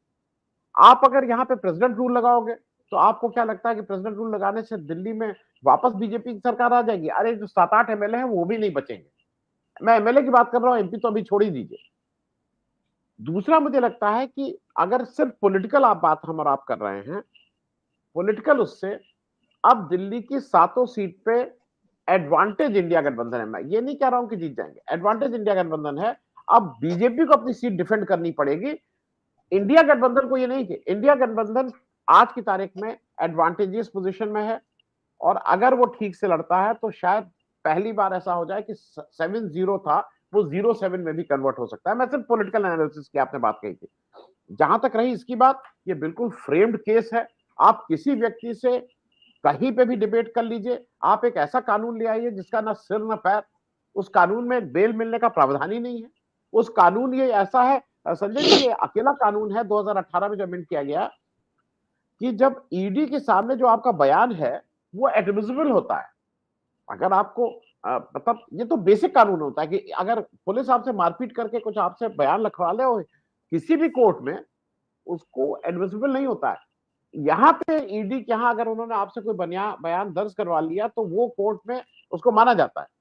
एक तरफा वो है बिल्कुल ठेठ, और ये साफ दिखाई दे रही है वो जो चेन जावेद जी ने आज उसको कर दिया है। वो जो अरविंदो फार्मा के डायरेक्टर हैं शरद चंद्र रेड्डी साहब, अगर आप बाद में टाइम होगा तो मैं उसमें उसको डिटेल कर दूंगा। लेकिन अभी जो बड़ी बात है वो ये है कि पॉलिटिकली मेरे हिसाब से, if I am using a term, ये हाराकीरी की है बीजेपी ने। केजरीवाल जी को बंद करना ये हाराकीरी से कम नहीं है, क्योंकि उसका एक कारण और बता दें, और ये है छोटी पार्टी, और मैं वैचारिक रूप से बहुत इस पार्टी का वो नहीं हूं, मतलब वैचारिक रूप से मैं इस पार्टी को के मेरे अपने रिजर्वेशन है, लेकिन अकेली पार्टी है जिसका पैन इंडिया प्रेजेंस है। हो सकता है 2 ही लोग, हो सकता है 4 ही लोग, लेकिन ऐसा कोई जिला नहीं है देश का जहां पे वो 4-6 लोग ना हो जो अपने को आइडेंटिफाई नहीं करते हो अरविंद केजरीवाल से। और एक चीज जान लीजिएगा, ये कोर्ट में अरविंद केजरीवाल को कुछ इनको नहीं मिलेगा। जब ये आपको याद है अरविंद केजरीवाल जब उस समय या उनके अगेंस्ट को ढूंढ रहे थे तो क्या ढूंढ पाए थे कि उन्होंने कंप्यूटर का लोन लिया था 30,000 या 40,000 रुपए का। वो लोन समय से नहीं, मतलब जो नौकरी के दौरान लोन लेते हैं आपको, और उसमें कुछ हुआ था इनके पास। मतलब जो पूरी सीबीआई, पूरी ईडी, पूरे अमित शाह, पूरे ये सब लोग लग के सिर्फ इतना ढूंढ पाए थे अरविंद केजरीवाल वाला है। कोई केस नहीं प्रूफ होगा, लेकिन हेरेसमेंट जरूर होगा। और आज पॉलिटिकली अरविंद केजरीवाल ने अंदर जाके वो काम कर दिया है जो नीतीश कुमार ने इंडिया गठबंधन बनाने का काम किया था। तो आज जिताने का काम जरूर अरविंद केजरीवाल की गिरफ्तारी करेगी। बिल्कुल ठीक बात है। वंशराज जी, आपके नेता जेल में, अब क्या करेंगे, कैसे लड़ेंगे चुनाव? बहुत परेशानी आ गई आपकी पार्टी के ऊपर। संजय भाई, आवाज आ रही है मेरी? अब आ रही है जी। देखिए, पहली चीज तो लश्करे भाजपा और विभूषण जनता पार्टी के लिए इस देश में कुछ भी एक तरीके से असंभव नहीं है। लश्करे भाजपा मैं इसलिए कह रहा हूं कि जो खबर अभी आपने देखी कि संजय सरोज जैसे जो टेरर फंडिंग करने वाला व्यक्ति है, आज वो भारतीय जनता पार्टी की गोदी में है पटका डाल के। आप सोचिए कि अरविंद केजरीवाल जी से तो हो सकता है भारतीय जनता पार्टी की आंख की टिकरी बने थे, लेकिन आज सुबेरे से उनके 80 से 85 साल के बुजुर्ग माँ बाप को जिस तरीके से घर के अंदर अरेस्ट किया गया, बेहद दुर्भाग्यपूर्ण है इस देश के लिए। 3 बार का चुना हुआ मुख्यमंत्री, और जो सिर्फ मुख्यमंत्री नहीं है, वो एक राष्ट्रीय पार्टी के राष्ट्रीय अध्यक्ष भी हैं। लेकिन जो कुछ भी नरेंद्र मोदी के इशारे पर हो रहा है संजय भाई, मुझे लगता है कि भारतीय जनता पार्टी तो समय के कालचक्र से ज्यादा वाकिफ है। अभी हमारे पूर्व के वक्ताओं ने भी इस बात का जिक्र किया, उसी में मैं एक लाइन जोड़ना चाहूंगा कि समय कितना बलवान होता है। भाजपाइयों को तो ये बात ज्यादा अच्छे से पता है कि 2009 में जब देश के गृह मंत्री थे पी चिदंबरम जी, और अमित शाह जेल के अंदर गए थे, आपको पता हो। लेकिन 10 साल के बाद जब वक्त बदला, समय का कालचक्र बदला, तो अमित शाह बनते हैं देश के गृह मंत्री और पी चिदम्बरम जेल जाते हैं। तो भाजपाई जिस गफलत में है, जिस अहंकार में है, जो कुछ भी हो रहा है इस देश के अंदर, वो मुझे लगता है कि इस देश की जनता इस बात को समझ रही है, क्योंकि हिंदुस्तान के अंदर पूरी मजबूती और दमदारी के साथ, चाहे वह राहुल गांधी जी के सस्पेंशन का मामला रहा हो, उस पर बोलने की बात रही हो, इंडिया अलायंस को हर मंच पे सपोर्ट करने की बात हो, वो मामला रहा हो, जनता की बुनियादी समस्याओं को उठाने का मामला रहा हो, या भी हाल ही में जिस तरीके से नापाक इरादे के साथ सीए को इंट्रोड्यूस किया अमित शाह ने, सीए को प्लेटफॉर्म पे लाया, उसको देश की जनता के सामने रखने की बात हो, कहीं ना कहीं भारतीय जनता पार्टी, नरेंद्र मोदी जी इस बात से पीड़ित है। और आज नरेंद्र मोदी जी को खुद की लोकप्रियता पे शक हो रहा है।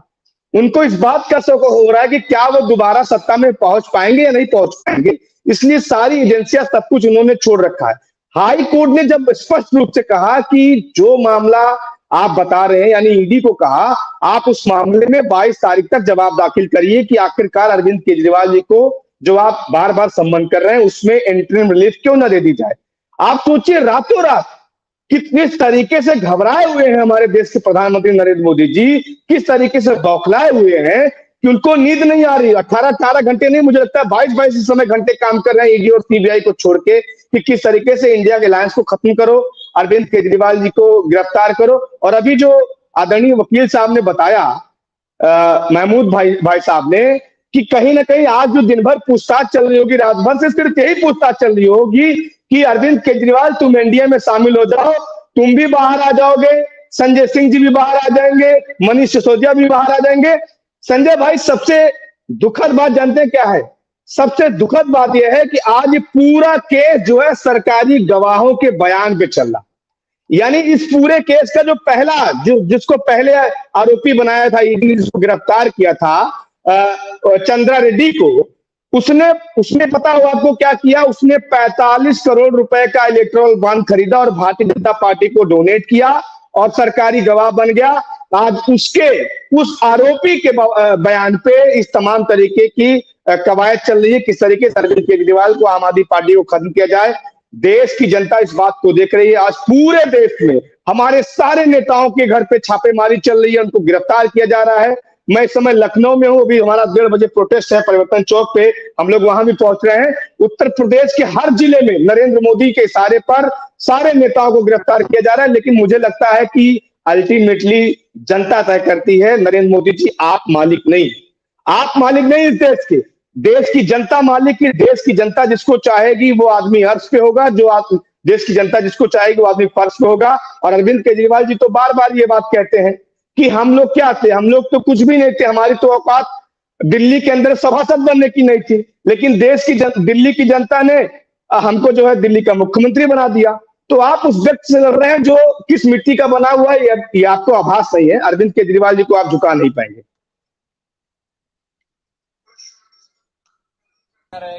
इस बीच पे कोई बाइट आई है नेताओं की, वो भी संवादित नहीं, ऐसा लग रहा है जैसे कि परिवार को भी इन्होंने हाउस अरेस्ट कर लिया, जिससे मिलने ही नहीं देंगे ये। और ऐसी तस्वीर बाकी जगह दिल्ली के अलग अलग इलाकों में भी देखी गई। मुझे लगता है कि इन्होंने सचमुच में ये बहुत ही दुर्भाग्य की कर दिया है। मुझे अभी खबर मिली है कि पार्टी कार्यालय को भी चारों तरफ से सील कर दिया गया है और यहाँ पर मैं उनके परिवार से मिलने के लिए आया हूँ। परिवार को भी हाउस अरेस्ट कर लिया गया है, किसी को भी आने जाने नहीं दिया जा रहा है। अगर उनके परिवार की हालत क्या है कल रात से, किसी को नहीं पता है। क्या किसी तरीके के खतरे का भी अंदेशा जता रहे हैं? नहीं, पहले संपर्क तो हो। सर, आप काफी देर से खड़े हैं, क्या जवाब मिल रहा है, क्या कह रहे हैं? नहीं, अभी कह रहे हैं इंतजार करिए, इंतजार करिए, इंतजार करिए। अरे मुख्यमंत्री के परिवार से, उनके माता पिता घर में हैं, वो बीमार हैं, उनकी पत्नी घर में है, उनसे मिलने के लिए हमें इंतजार क्यों करना है? क्या गुनाह उनका है, क्या गुनाह मेरा है? किस कानून के तहत रोका जा रहा है? अरविंद केजरीवाल को गिरफ्तार किया गया, कहा जा रहा है भ्रष्टाचार की वजह से गिरफ्तार किया गया है। उनके परिवार को किस कानून के तहत हाउस अरेस्ट किया गया है? मुझे किस कानून के तहत रोका जा रहा है? ये साफ साफ दिखा रहा है कि इस देश के अंदर जो है तानाशाही को स्थापित किया जा रहा है।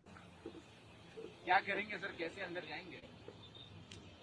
देखिए, इस लड़ाई को लड़ेंगे, इस देश में अंग्रेजों ने भी इस देश के लोगों को गुलाम बनाने के लिए बंदूक के दम पर बिल्कुल बिल्कुल ठीक बात है। और इस छावनी तरह बना के रखा रिएक्शन है। लगातार मैं एक सामने आ बात रहे हैं। पूरी जिम्मेदारी से कहना चाहता हूं कि हम एक जिम्मेदार राष्ट्रीय राजनीतिक दल हैं। हम महात्मा गांधी जी और अंबेडकर के आदर्शों को फॉलो करते हैं। शांतिपूर्ण तरीके से प्रदर्शन कर रहे हैं, ये हमारा अधिकार है। चारों तरफ से इन्होंने छावनी बना रखा है, इसकी ज़रूरत नहीं है। प्रदर्शन हमारा अधिकार है। एक तरफ नरेंद्र मोदी जी और भारतीय जनता पार्टी इस देश की प्रजातंत्र को ख़त्म कर रहे हैं, दूसरी तरफ इस तरीके की जो तानाशाही है वो देश के लिए बहुत खतरनाक है। आज हमें बात करनी चाहिए कि स्कूल को कैसे करना है, हॉस्पिटल कैसे बनाना है, गुड गवर्नेंस कैसे लाना है, किसानों के लिए कैसे अच्छे करें। ये सारी चीज़ों पे नेशनल लेवल पे डिस्कशन होना चाहिए। आज हम कर क्या रहे हैं, एक एक नेता को, विपक्षी नेता को जो आपके खिलाफ आवाज़ उठा रहे हैं, जो आपके विचारों से सहमत नहीं है, उसे आप पकड़कर ख़त्म करने की कोशिश कर रहे हैं। इसी को तानाशाह कहते हैं। तानाशाह का मतलब क्या होता है कि आप अपने सारे विपक्षियों को ताकत के बल पर, षड्यंत्र के दम पर ख़त्म करते जाते हैं। तो इस देश का आधार प्रजातंत्र है। और रहा सवाल केजरीवाल जी के लिए, मैं कहना चाहता हूँ कि दिल्ली की जनता ने एक नई राजनीति और उम्मीद को जन्म दिया था। दिल्ली ने ही जन्म दिया था। आज जो राजनीति उन्होंने दिल्ली में जन्मा था, वो राजनीति धीरे धीरे धीरे देश में फैल रहा है। सभी को फायदा मिल रहा है स्कूल का।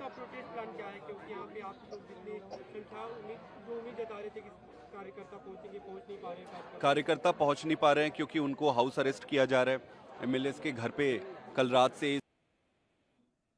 बिल्कुल की बात है। ये मेरा नाम आदिल खान है। आप यहाँ पर क्या समर्थन करने पहुंचे थे केजरीवाल जी? नहीं, पूरी दिल्ली समर्थन करने पहुंच रही है। सारे लोग अपने घरों से निकल रहे हैं। जिस तरीके से लोकतंत्र में, तानाशाही में आवाज को, संविधान की आवाज को, चुने हुए लोकप्रिय मुख्यमंत्री को गिरफ्तार किया जा रहा है। 3 बार के चुने हुए लोकप्रिय मुख्यमंत्री को एक तानाशाह अपने गुंडे को भेजकर, ईडी नाम के गुंडों को भेजकर गिरफ्तार कर लेती है। इस बात की दलील है कि नरेंद्र मोदी जी, भारतीय जनता पार्टी डरे हुए हैं, घबराए हुए हैं।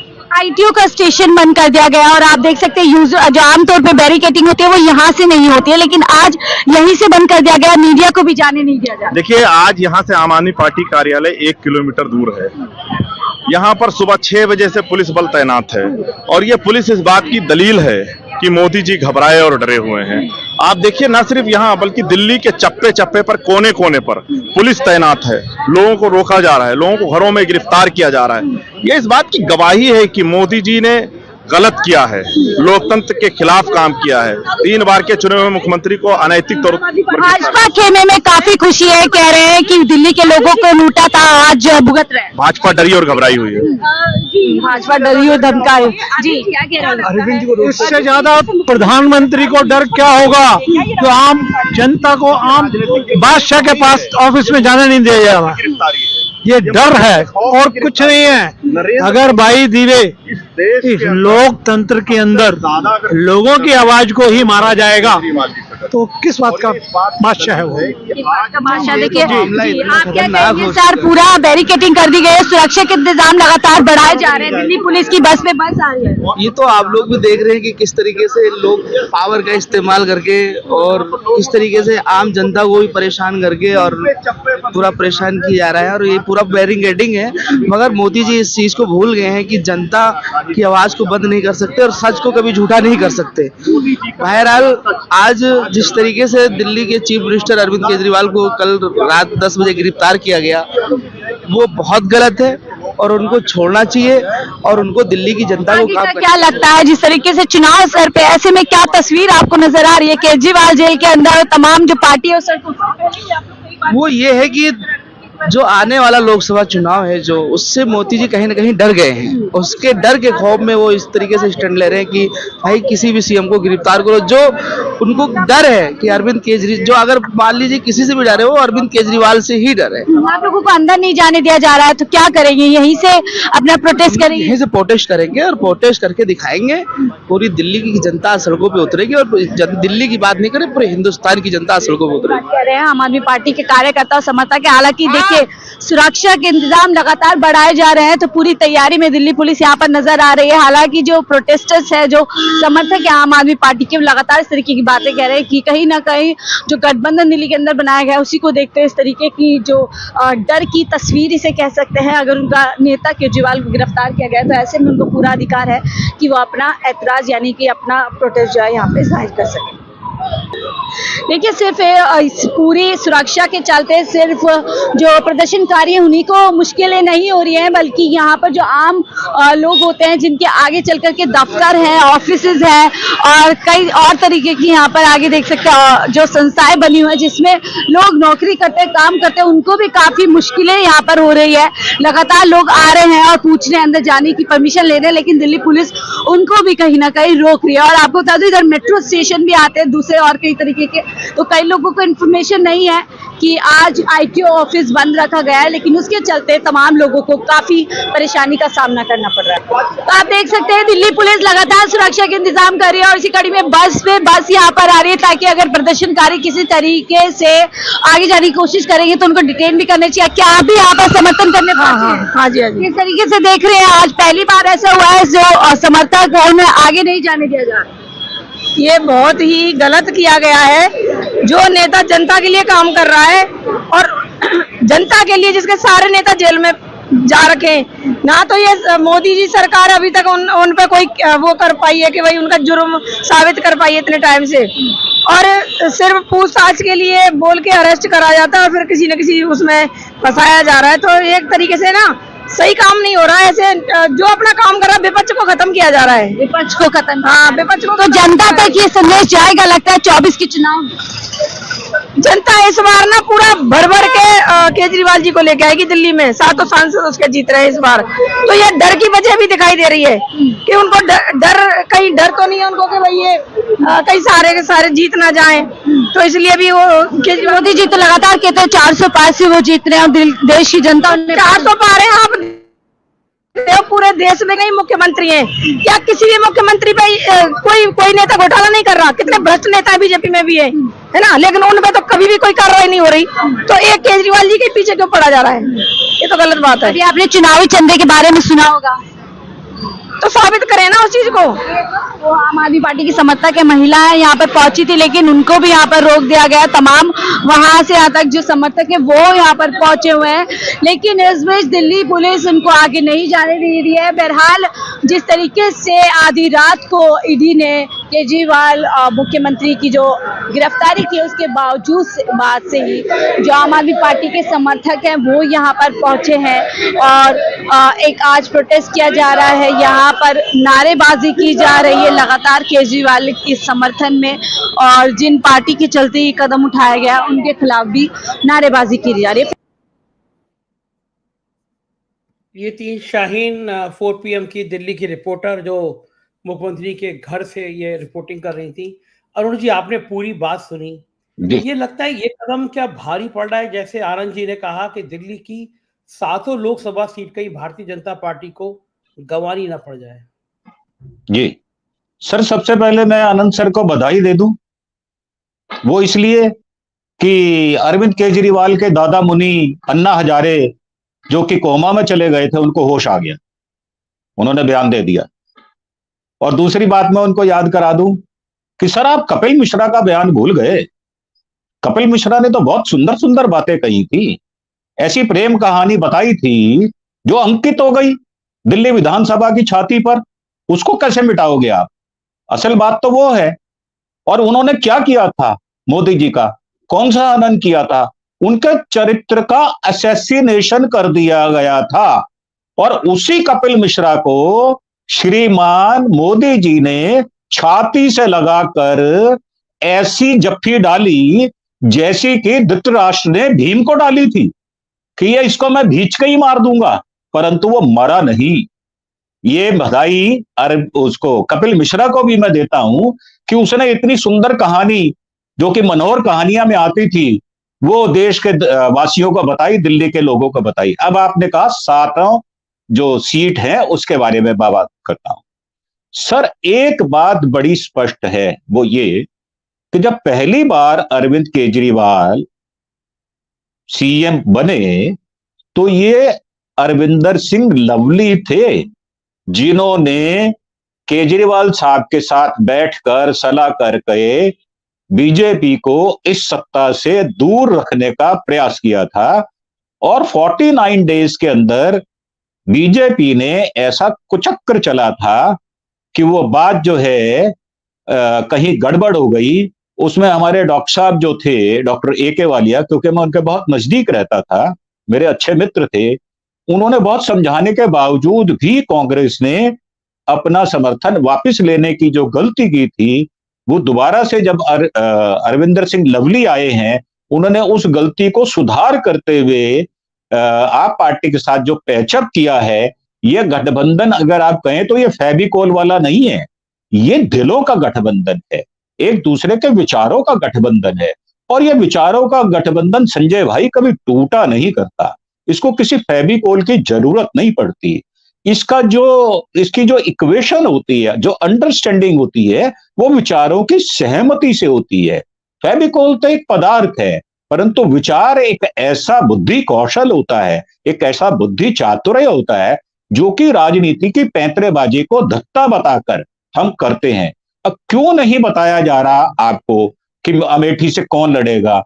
क्योंकि ये जो शातिर हैं बीजेपी वाले, कहीं वहां पर सेटिंग का इंतजाम ना कर लें, इसलिए ये 4 सीटें जो हैं बाहर वाली, सुल्तानपुर, अमेठी, रायबरेली, ये क्यों नहीं बताई जा रही? इसीलिए नहीं बताई जा रही कि बीजेपी का कुचक्र जो है वो इतने निचले स्तर पर आ गया कि बेल्ट से ऊपर आक्रमण करना भूल ही गए। वो राजनीति में ओछापन और बेचारगी, और आप समझें कि इतना डरा हुआ, इतने उच्च पद पर बैठा हुआ आदमी, बिल्कुल ऐसे लगता है जैसे वो धृतराष्ट्र पूछ रहा हो संजय से कि संजय बताओ युद्ध में क्या चल रहा है। और मुझे भी लगता है कि हमारे बीच एक संजय बैठा हुआ है जो हमसे ये पूछ रहा है कि बताओ क्या होगा। तो मुझे लगता है कि जो बताना जाना है वो सबके मनों में है, परंतु शब्दों में ढालकर बता देता हूं, बीजेपी दिल्ली की 7 सीट, पंजाब की 13 सीट गंवाने वाली है। ऐसा मैं घमंड से नहीं, दावे से नहीं, विश्वास से कह रहा हूं, और मेरे विश्वास को भगवान विष्णु सुन रहे हैं और उसका पूरा करेंगे। जी बिल्कुल सही है। राघव चड्ढा का बयान आया है सामने, दिल्ली के बहुत गुस्सा है लाखों आम बच्चों आदमी पार्टी के को विश्व कार्यकर्ताओं स्तरीय को। शिक्षा दी, दिल्ली के बड़े बुजुर्गों को बेहतरीन और मुफ्त इलाज दिया, सब मुझे माफी दिल्ली देंगे, के मैंने लाखों एक और ज्वाइन करना परिवारों था। को मुफ्त बिजली दी, घर घर तक पानी पहुंचाया, बड़े बुजुर्गों को तीर्थ यात्रा करवाई और माताओं बहनों के लिए मुफ्त बस यात्रा का इंतजाम किया। आज उस शख्स को, अरविंद केजरीवाल को गिरफ्तार कर लिया गया। एक लंबे समय से यह आशंका जताई जा रही थी कि एक साजिश के तहत अरविंद केजरीवाल जी को गिरफ्तार किया जाएगा, और आज वो सत्य हो गया।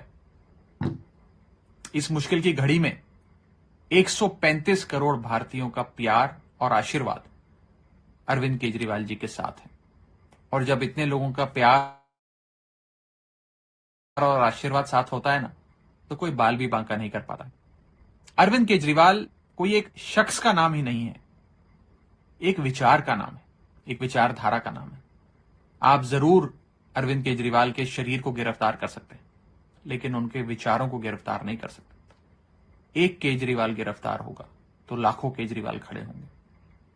इस संघर्ष की घड़ी में पूरा देश अरविंद केजरीवाल जी के परिवार के साथ है, और आम आदमी पार्टी का एक एक कार्यकर्ता संघर्ष करने के लिए, कमर कसने के लिए तैयार।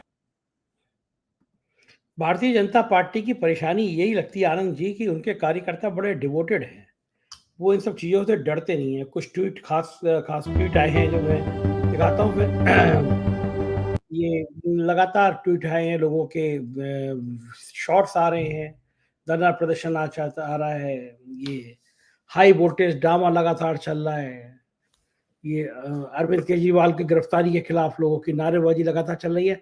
टीम से कहूंगा इसकी साउंड खोल दीजिए, साउंड शायद इसमें नहीं है।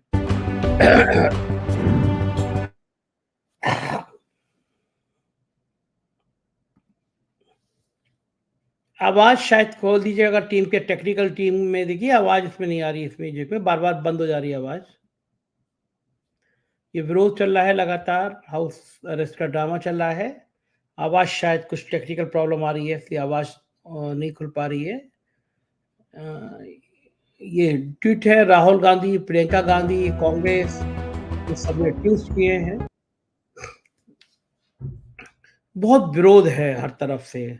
आनंद जी, ऐसी गलती क्या करने के पीछे ये है कि बहुत कॉन्फिडेंस है भारतीय जनता पार्टी को कि हम तो जीत ही रहे हैं, कोई भ्रम है, कोई अति उत्साह है, या कोई बहुत बड़ी साजिश है कि सारे नेताओं को जेल डाल दो, उसके बाद में हम निपट लेंगे।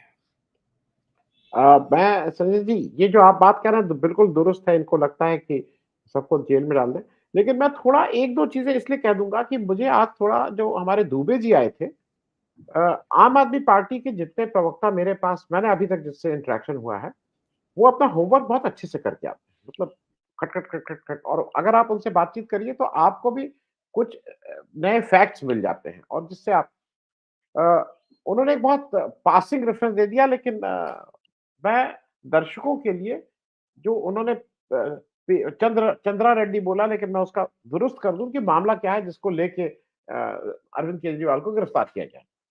अरविंद केजरीवाल साहब को पी शरद चंद्र रेड्डी के बयान पे गिरफ्तार किया गया है, जो ये कह रहे हैं कि मैंने इनको पैसा दिया था। ये कौन है पी शरद चंद्र रेड्डी? ये अरविंदो फार्मा के डायरेक्टर। अरविंदो फार्मा क्या है, अब ये समझ लीजिए। ये साउथ के हैं, रेड्डी हैं, और जो के कविता है बीआरएस वाली चंद्रशेखर राव की लड़की, उनके साथ इनको को अक्यूज बनाया गया था कि इन लोगों ने पैसे का लेन देन किया था। 10 नवंबर, अब मैं डेट्स बोल रहा हूँ, 10 नवंबर 2022 को शरद चंद्र रेड्डी को गिरफ्तार किया जाता है इसी लिकर लाइसेंस वाली पॉलिसी। 15 नवंबर 2022 को अरविंदो फार्मा, जिसके डायरेक्टर हैं, 5 करोड़ रुपए का इलेक्टोरल बॉन्ड खरीदती है, जो 21 नवंबर को वो इलेक्टोरल बॉन्ड बीजेपी भुना लेती है। ये मतलब बिल्कुल ट्रेल बनती चल रही है कि कैसे कैसे कैसे पैसा लिया। जून 2023 में ये अप्रूवर बन जाते हैं। अप्रूवर मतलब ये सरकारी गवाह बन जाते हैं, और इनके ऊपर अब इनको सजा नहीं होगी। नवंबर 2023 में थैंक यू बोलने के लिए अपोलो फार्मा फिर 25 करोड़ रुपए के इलेक्टोरल बॉन्ड खरीद के बीजेपी को दे देती है। और मैं ये बात इसलिए कह रहा हूं कि ये थोड़ा होमवर्क करेंगे तो दर्शक, मैं ये मानता हूं संजय जी कि हम और आप जब ये बात करते हैं तो हम इस लिहाज से बात करते हैं कि जो हमारे दर्शक हैं वो ज्यादा बड़े समाज में घूमते हैं, तो अपने समाज में उनके पास कॉन्क्रीट चीज रहे इसी से भी बात करने के लिए। एक चीज और समझ लीजिए, इस अरविंदो फार्मा ने कुल 52 करोड़ रुपए के इलेक्टोरल बॉन्ड खरीदे हैं, जिसमें से 34.5 करोड़ के बॉन्ड उन्होंने बीजेपी को दिए, 15 करोड़ के बीआरएस को दिए, और 2.5 करोड़ के तेलंगाना को दिए। अब तेलुगु देशम, माफ कीजिएगा, तेलुगु देशम पार्टी को दिए। ये बात मैं सिर्फ इसलिए कह रहा हूं कि ये बिल्कुल साफ साफ सिलसिलेवार है कि कैसे ये मामला हुआ है। मैं जो दूसरी बात प्राचा साहब थे, मैं उसको फिर से विस्तार से बता दूं। मेरी जो थोड़ी बहुत अंडरस्टैंडिंग है उस समय का, जो भी वो, जब इलेक्शन प्रोसेस शुरू हो जाता है तो देश में इलेक्शन कमीशन ऑफ इंडिया की फिर चलती है। इलेक्शन के दौरान अगर कोई हत्या हो रही है, रेप हो रही है, चोरी हो रही है, ये हो रही है, ये बिल्कुल इस पे कार्रवाई होगी, लोग गिरफ्तार होंगे और उनका कार्रवाई चलेगा। लेकिन मेरे हिसाब से जो ईडी और सीबीआई और खास करके ईडी, क्योंकि ईडी में कभी भी हत्या का केस नहीं होता है, ईडी में पीएमएलए होता है, प्रिवेंशन ऑफ मनी लॉन्ड्रिंग। वो ये अगर किसी के ऊपर चल भी रहा है तो मैं सिर्फ उदाहरण इसलिए दे रहा था कि अमित शाह के ऊपर हत्या का आरोप, अमित शाह के ऊपर कोई मनी लॉन्ड्रिंग का आरोप नहीं था, हत्या का आरोप 302, और वो भी सोहराबुद्दीन की जिस तरह से हत्या की गई, उसमें अमित शाह साहब को पहले जेल में पहले वो पकड़े जाते हैं 25 जुलाई 2010 में। 29 अक्टूबर 2010 को, करीब 100 दिन बाद, उनको जमानत मिलती है। लेकिन दिल्ली में ही वो कोर्ट कहती है कि आप गुजरात नहीं जा सकते हैं, और तभी से इनका नाम तड़ी, क्योंकि वो टर्म बोला जाता है तड़ीपार, वो कोई खराब टर्म नहीं है। इस भाषा में अगर किसी को अपने गृह प्रदेश, गृह जिले में जाने के कोर्ट के आदेश ना हो तो उसको तड़ीपार का टर्म है। ये 2 साल तड़ीपार रहते हैं, और फिर जब गुजरात में इलेक्शन अनाउंस हो जाते हैं विधानसभा के, तो ये फिर एप्लीकेशन मूव करते हैं कोर्ट में, और कोर्ट इनको फिर इजाजत देती है कि ठीक है, अब आप इलेक्शन है और आपको इलेक्शन लड़ना है, आप जा सकते हैं। ये बात मैं इसलिए कर रहा हूं कि एक हत्या आरोपी को अगर ये मिल सकता है, उसका जो ट्रायल है या सब कुछ है वो सस्पेंडेड रखा जा सकता है, तो एक मुख्यमंत्री, जो चुना हुआ मुख्यमंत्री है, जो जिसके ऊपर केवल एक व्यक्ति ने, अब जो साफ दिखाई दे रहा है, केवल आरोप लगाया हुआ है, उसको आप एक ऐसे कानून से बांधने की कोशिश कर रहे हैं जो कानून आप ही ने बनाया, और जिस कानून में बेल का कोई प्रावधान ही नहीं है। तो ये भी मुझे ऐसा लगता है कि अगर इलेक्शन कमीशन ऑफ इंडिया को भी इंटरवीन करना चाहिए, क्योंकि ये ओवरऑल कहीं ना कहीं इलेक्शन प्रोसेस को टेम्पर कर रहा है। अगर आज अरविंद केजरीवाल जेल चले जा रहे हैं, तो एक राजनीतिक पार्टी इस देश की, जिसके वो राष्ट्रीय अध्यक्ष हैं, उसके पोल परफॉर्मेंस पे फर्क पड़ेगा, लेवल प्लेइंग फील्ड नहीं होगी, और अनइवनली वो बीजेपी के पक्ष में ऐसा लगेगा कि है। वो अलग बात है कि हम लोग को ये लगता है कि नहीं, जो देश के लोग हैं उनके पास इतना सेंस है कि क्या सही और क्या गलत है, और वो अपना निर्णय वो उसी हिसाब से अपना मत दे के सुनाएंगे। संजय जी। बिल्कुल ठीक बात है कि एक बड़ा मुद्दा तो इलेक्टोरल बॉन्ड का है। क्या आपको नहीं लगता आनंद जी, कल जब डिटेल आई है सारी, एक एक डिटेल की, कौन सा बॉन्ड खरीदा गया, किसने दिया गया, उसके तत्काल बाद ये सब ईडी की गिरफ्तारी हुई, जिससे वो जो खबरें, वैसे भी गोदी मीडिया उन खबरों को चलाता नहीं, लेकिन सोशल मीडिया पे भी अरविंद केजरीवाल चलते रहे। वो जो गड़बड़ झाला है जिसका विस्तार से आपने बताया, वो गड़बड़ झाला छुपा रहे। रिलायंस इंडस्ट्री का नाम सामने आ गया कि किस तरह शेल कंपनी के जरिए पैसा दिया गया, तो ये सब गड़बड़ झाले पे चर्चा ना हो, क्या आपको लगता है इसीलिए अरविंद केजरीवाल की गिरफ्तारी हुई? मैं इसको बहुत इसलिए नहीं मानता हूं क्योंकि जो इलेक्टोरल बॉन्ड आया है, ये कोई एक दिन का नहीं है। देखिए, ये इलेक्शन के बाद तक इस पे बात चलती रहेगी, क्योंकि ये बड़ा भ्रष्टाचार है, बड़े लोगों का इसमें पैसा है, जो साफ साफ दिखाई दे रहा है कि किस किस तरह से हुआ है। मैं एक पक्ष और बता दूं संजय जी, अगर 1 मिनट का समय हो, क्योंकि दर्शकों को एक इसका नुक्ता और समझ लेना चाहिए। मैं आपके यहाँ एक दिन और आया था, आप शायद संजीव जी थे, मैंने फिर से कहा था, मैं फिर उसको रिपीट कर दे रहा हूँ। ये सारे दर्शकों को समझ लेना चाहिए कि 2017 में ये इलेक्टोरल बॉन्ड को एज मनी बिल, जो गैर कानूनी था, उसको पास कराया गया संसद। भाजपा सरकार ने इसको 1 जनवरी 2018 में कहा कि ये 1 अप्रैल 2018 से लागू हो गया। इलेक्टोरल बॉन्ड का जो कुल व्यवस्था है वो ये है कि हर साल 4 क्वार्टर होते हैं, जनवरी, फरवरी, मार्च 1 क्वार्टर, फिर अक्टूबर, अब फिर अप्रैल में, इस तरह से 4 क्वार्टर है। हर क्वार्टर में 10 दिन के लिए विंडो खुलेगी जिसमें इलेक्टोरल बॉन्ड कोई खरीद सकता है, और उसकी मियाद 15 दिन होगी, 15 दिन की वैलिडिटी के साथ। ये 1 अप्रैल 2018 से लागू होना था, ये इंपॉर्टेंट है। प्राइम मिनिस्टर ऑफिस के इंटरवेंशन से ये मार्च 2018 में खोल दिया गया। मार्च 2018 में पैसा आया, फिर अप्रैल में रेगुलर खोला, फिर मई में फिर एक्स्ट्रा खोला गया, मतलब फिर उनके इंटरवेंशन से खोला गया, फिर जो रेगुलर, फिर जुलाई, अगस्त, सितंबर, अक्टूबर में फिर खोला गया, नवंबर में फिर खोला। ये सब स्पेशल उससे आपके पैसा उगाही का काम, जो कानून के हिसाब से नहीं था। अब जो इंपॉर्टेंट बात यह है, जो अभी आप ये जितना जो देख रहे हैं, जो अभी आई है सूचना, 12 फरवरी 2019 को एडीआर की पिटीशन पे सुप्रीम कोर्ट ने एक इंटरिम ऑर्डर किया, जिसमें उन्होंने सारी पॉलिटिकल पार्टी को डायरेक्शन दिया कि आपको जो भी इलेक्टोरल बॉन्ड से पैसा मिलेगा, आप उसका डिटेल के साथ इलेक्शन कमीशन में अपना रिटर्न फाइल करेंगे। ये आदेश 12 फरवरी 2019 से लागू हुआ। अभी जो आपके पास जितना भी डेटा आ रहा है, ये 12 फरवरी 2019 के बाद का आ रहा है, और जिसमें माना जा रहा है कि करीब 50, 55, 60% पैसा बीजेपी के पास आया। 12 फरवरी 2019 से पहले जो मार्च 2018 से लूट मचाई हुई थी इन्होंने, जो वसूली कर रहे थे, वो अभी डेटा नहीं है, और उसमें 90% नहीं, 95% पैसा उसमें बीजेपी का आया हुआ। पहले ट्रांस का मेरे पास डिटेल है, मेरी उस किताब में उसका है। 235 करोड़ में 222 करोड़ अकेले बीजेपी ने मार्च 2018 में लिया, वो अभी वो नहीं आया है। तो ये पिक्चर जल्दी खत्म होने वाली नहीं है। ये कुछ लंबा सीरियल सोप ओपेरा है, जो आप हर क्योंकि अब कोई ना कोई तो उठ के कहेगा कि भैया वो हिसाब भी तो दो, मार्च 2018 से 12 फरवरी 2019 का, आज नहीं तो कल उसकी डिमांड आएगी। और इसीलिए अगर आपको याद हो तो सुप्रीम कोर्ट में तुषार मेहता साहब और हरीश साल्वे साहब बार बार कह रहे थे साहब इसको यहीं बंद कर दे और डायरेक्शन देंगे, इसके बाद करते हैं, इसके बाद। अरे भाई, जब इस देश के कानून में ये लिखा हुआ था, इस देश का कानून कहता है,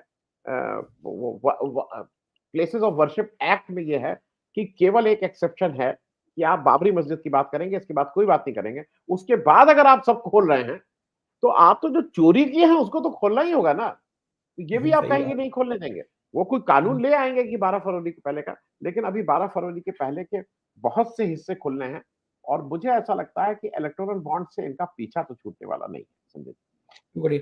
एक सीनियर वकील हैं, उन्होंने मुझे आज डिटेल मैसेज भेजा है, मैं दर्शकों को पढ़ के सुना देता हूँ। स्टेट बैंक द्वारा केंद्रीय वित्त मंत्रालय को दी गई रिपोर्ट के अनुसार 23 मई 2018 को 20 करोड़ रुपए के बॉन्ड के साथ कुछ ईबी धारक स्टेट बैंक की नई दिल्ली स्थित मुख्य शाखा में गए।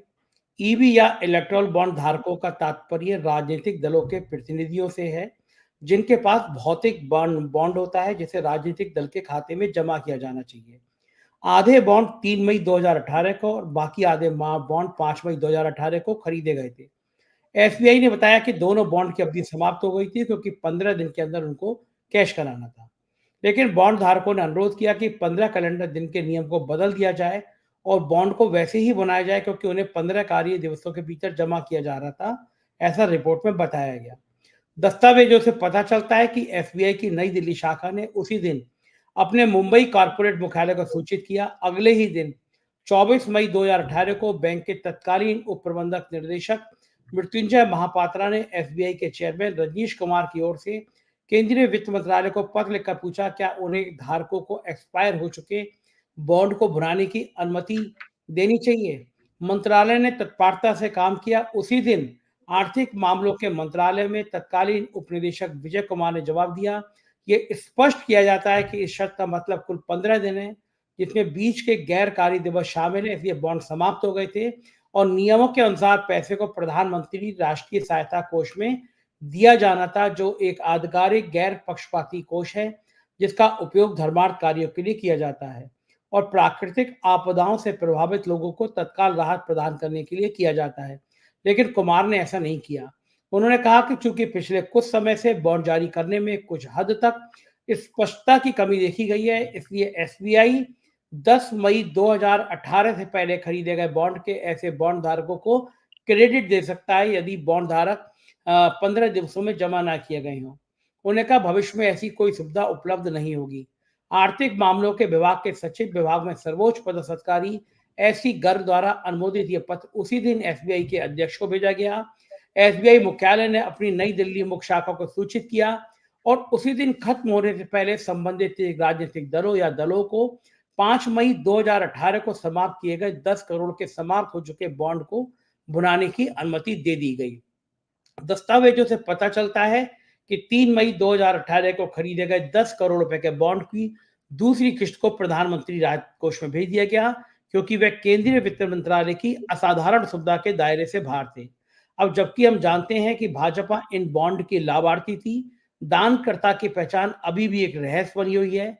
चुनावी बॉन्ड नियमों का उल्लंघन यहीं खत्म नहीं हुआ, यहां तक कि जिस किस्त में भाजपा ने बॉन्ड प्राप्त किए वह भी योजना के खिलाफ था। जनवरी 2018 में अधिसूचित नियमों के अनुसार जनवरी, अप्रैल, जुलाई और अक्टूबर में 4 10 दिवसीय विंडो होनी थी। 2018 में प्रधानमंत्री कार्यालय ने वित्त मंत्रालय को अपने नियमों को तोड़ने और कर्नाटक, अब ध्यान से सुनिएगा दर्शक लोग, और कर्नाटक चुनाव से पहले बॉन्ड बिक्री के लिए एक अतिरिक्त विशेष 10 दिन खोलने का विंडो खोलने का आदेश दिया। कर्नाटक चुनाव से पहले कि 10 दिन खोल दीजिए, पैसा आना है।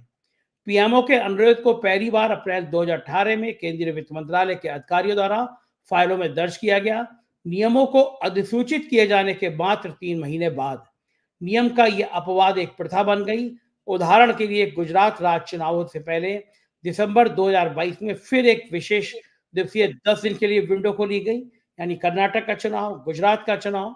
18 मार्च को सुप्रीम कोर्ट ने सब खुलासा करने का आदेश किया और उसके बाद की कहानी है।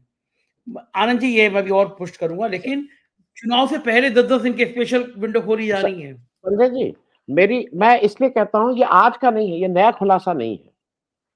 ये मेरी किताब 3 साल पहले आ चुकी है। इस किताब के 337 नंबर पेज पे देख लीजिए, ये पूरी चीज लिखी हुई है।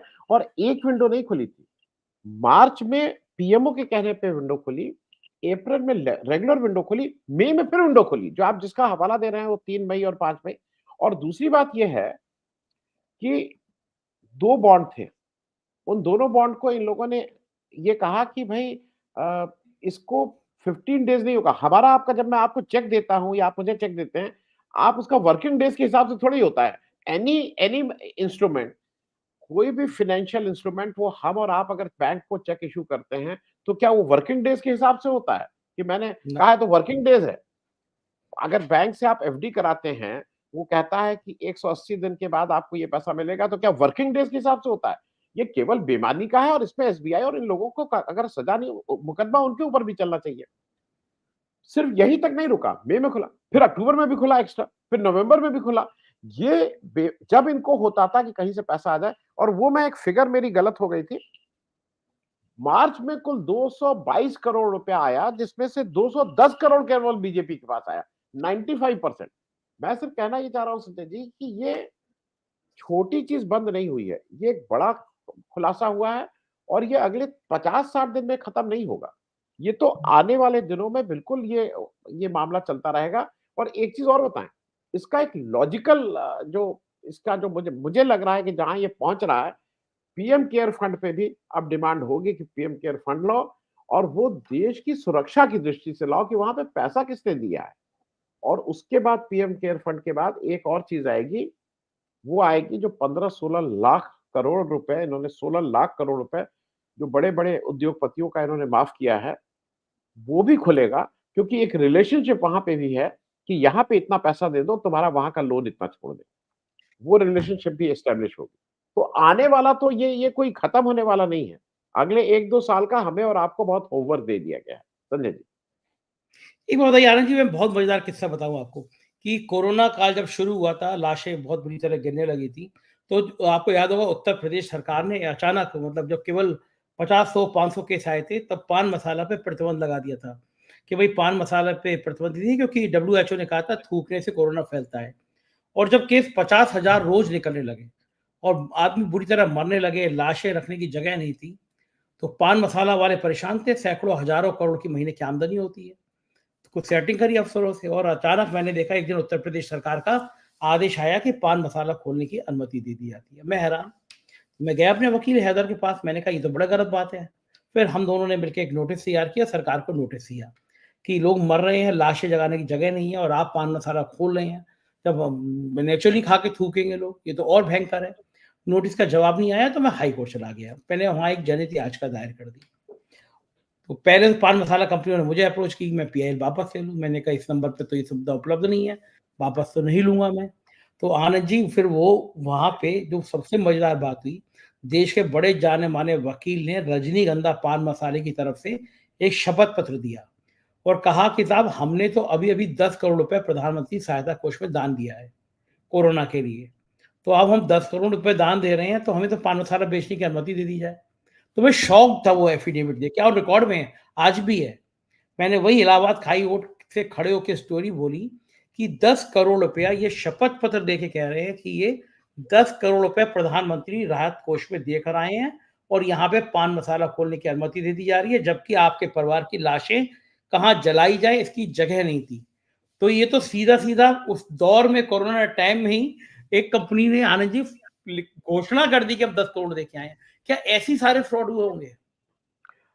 मैं आपकी बात पे इजाफा कर दूं।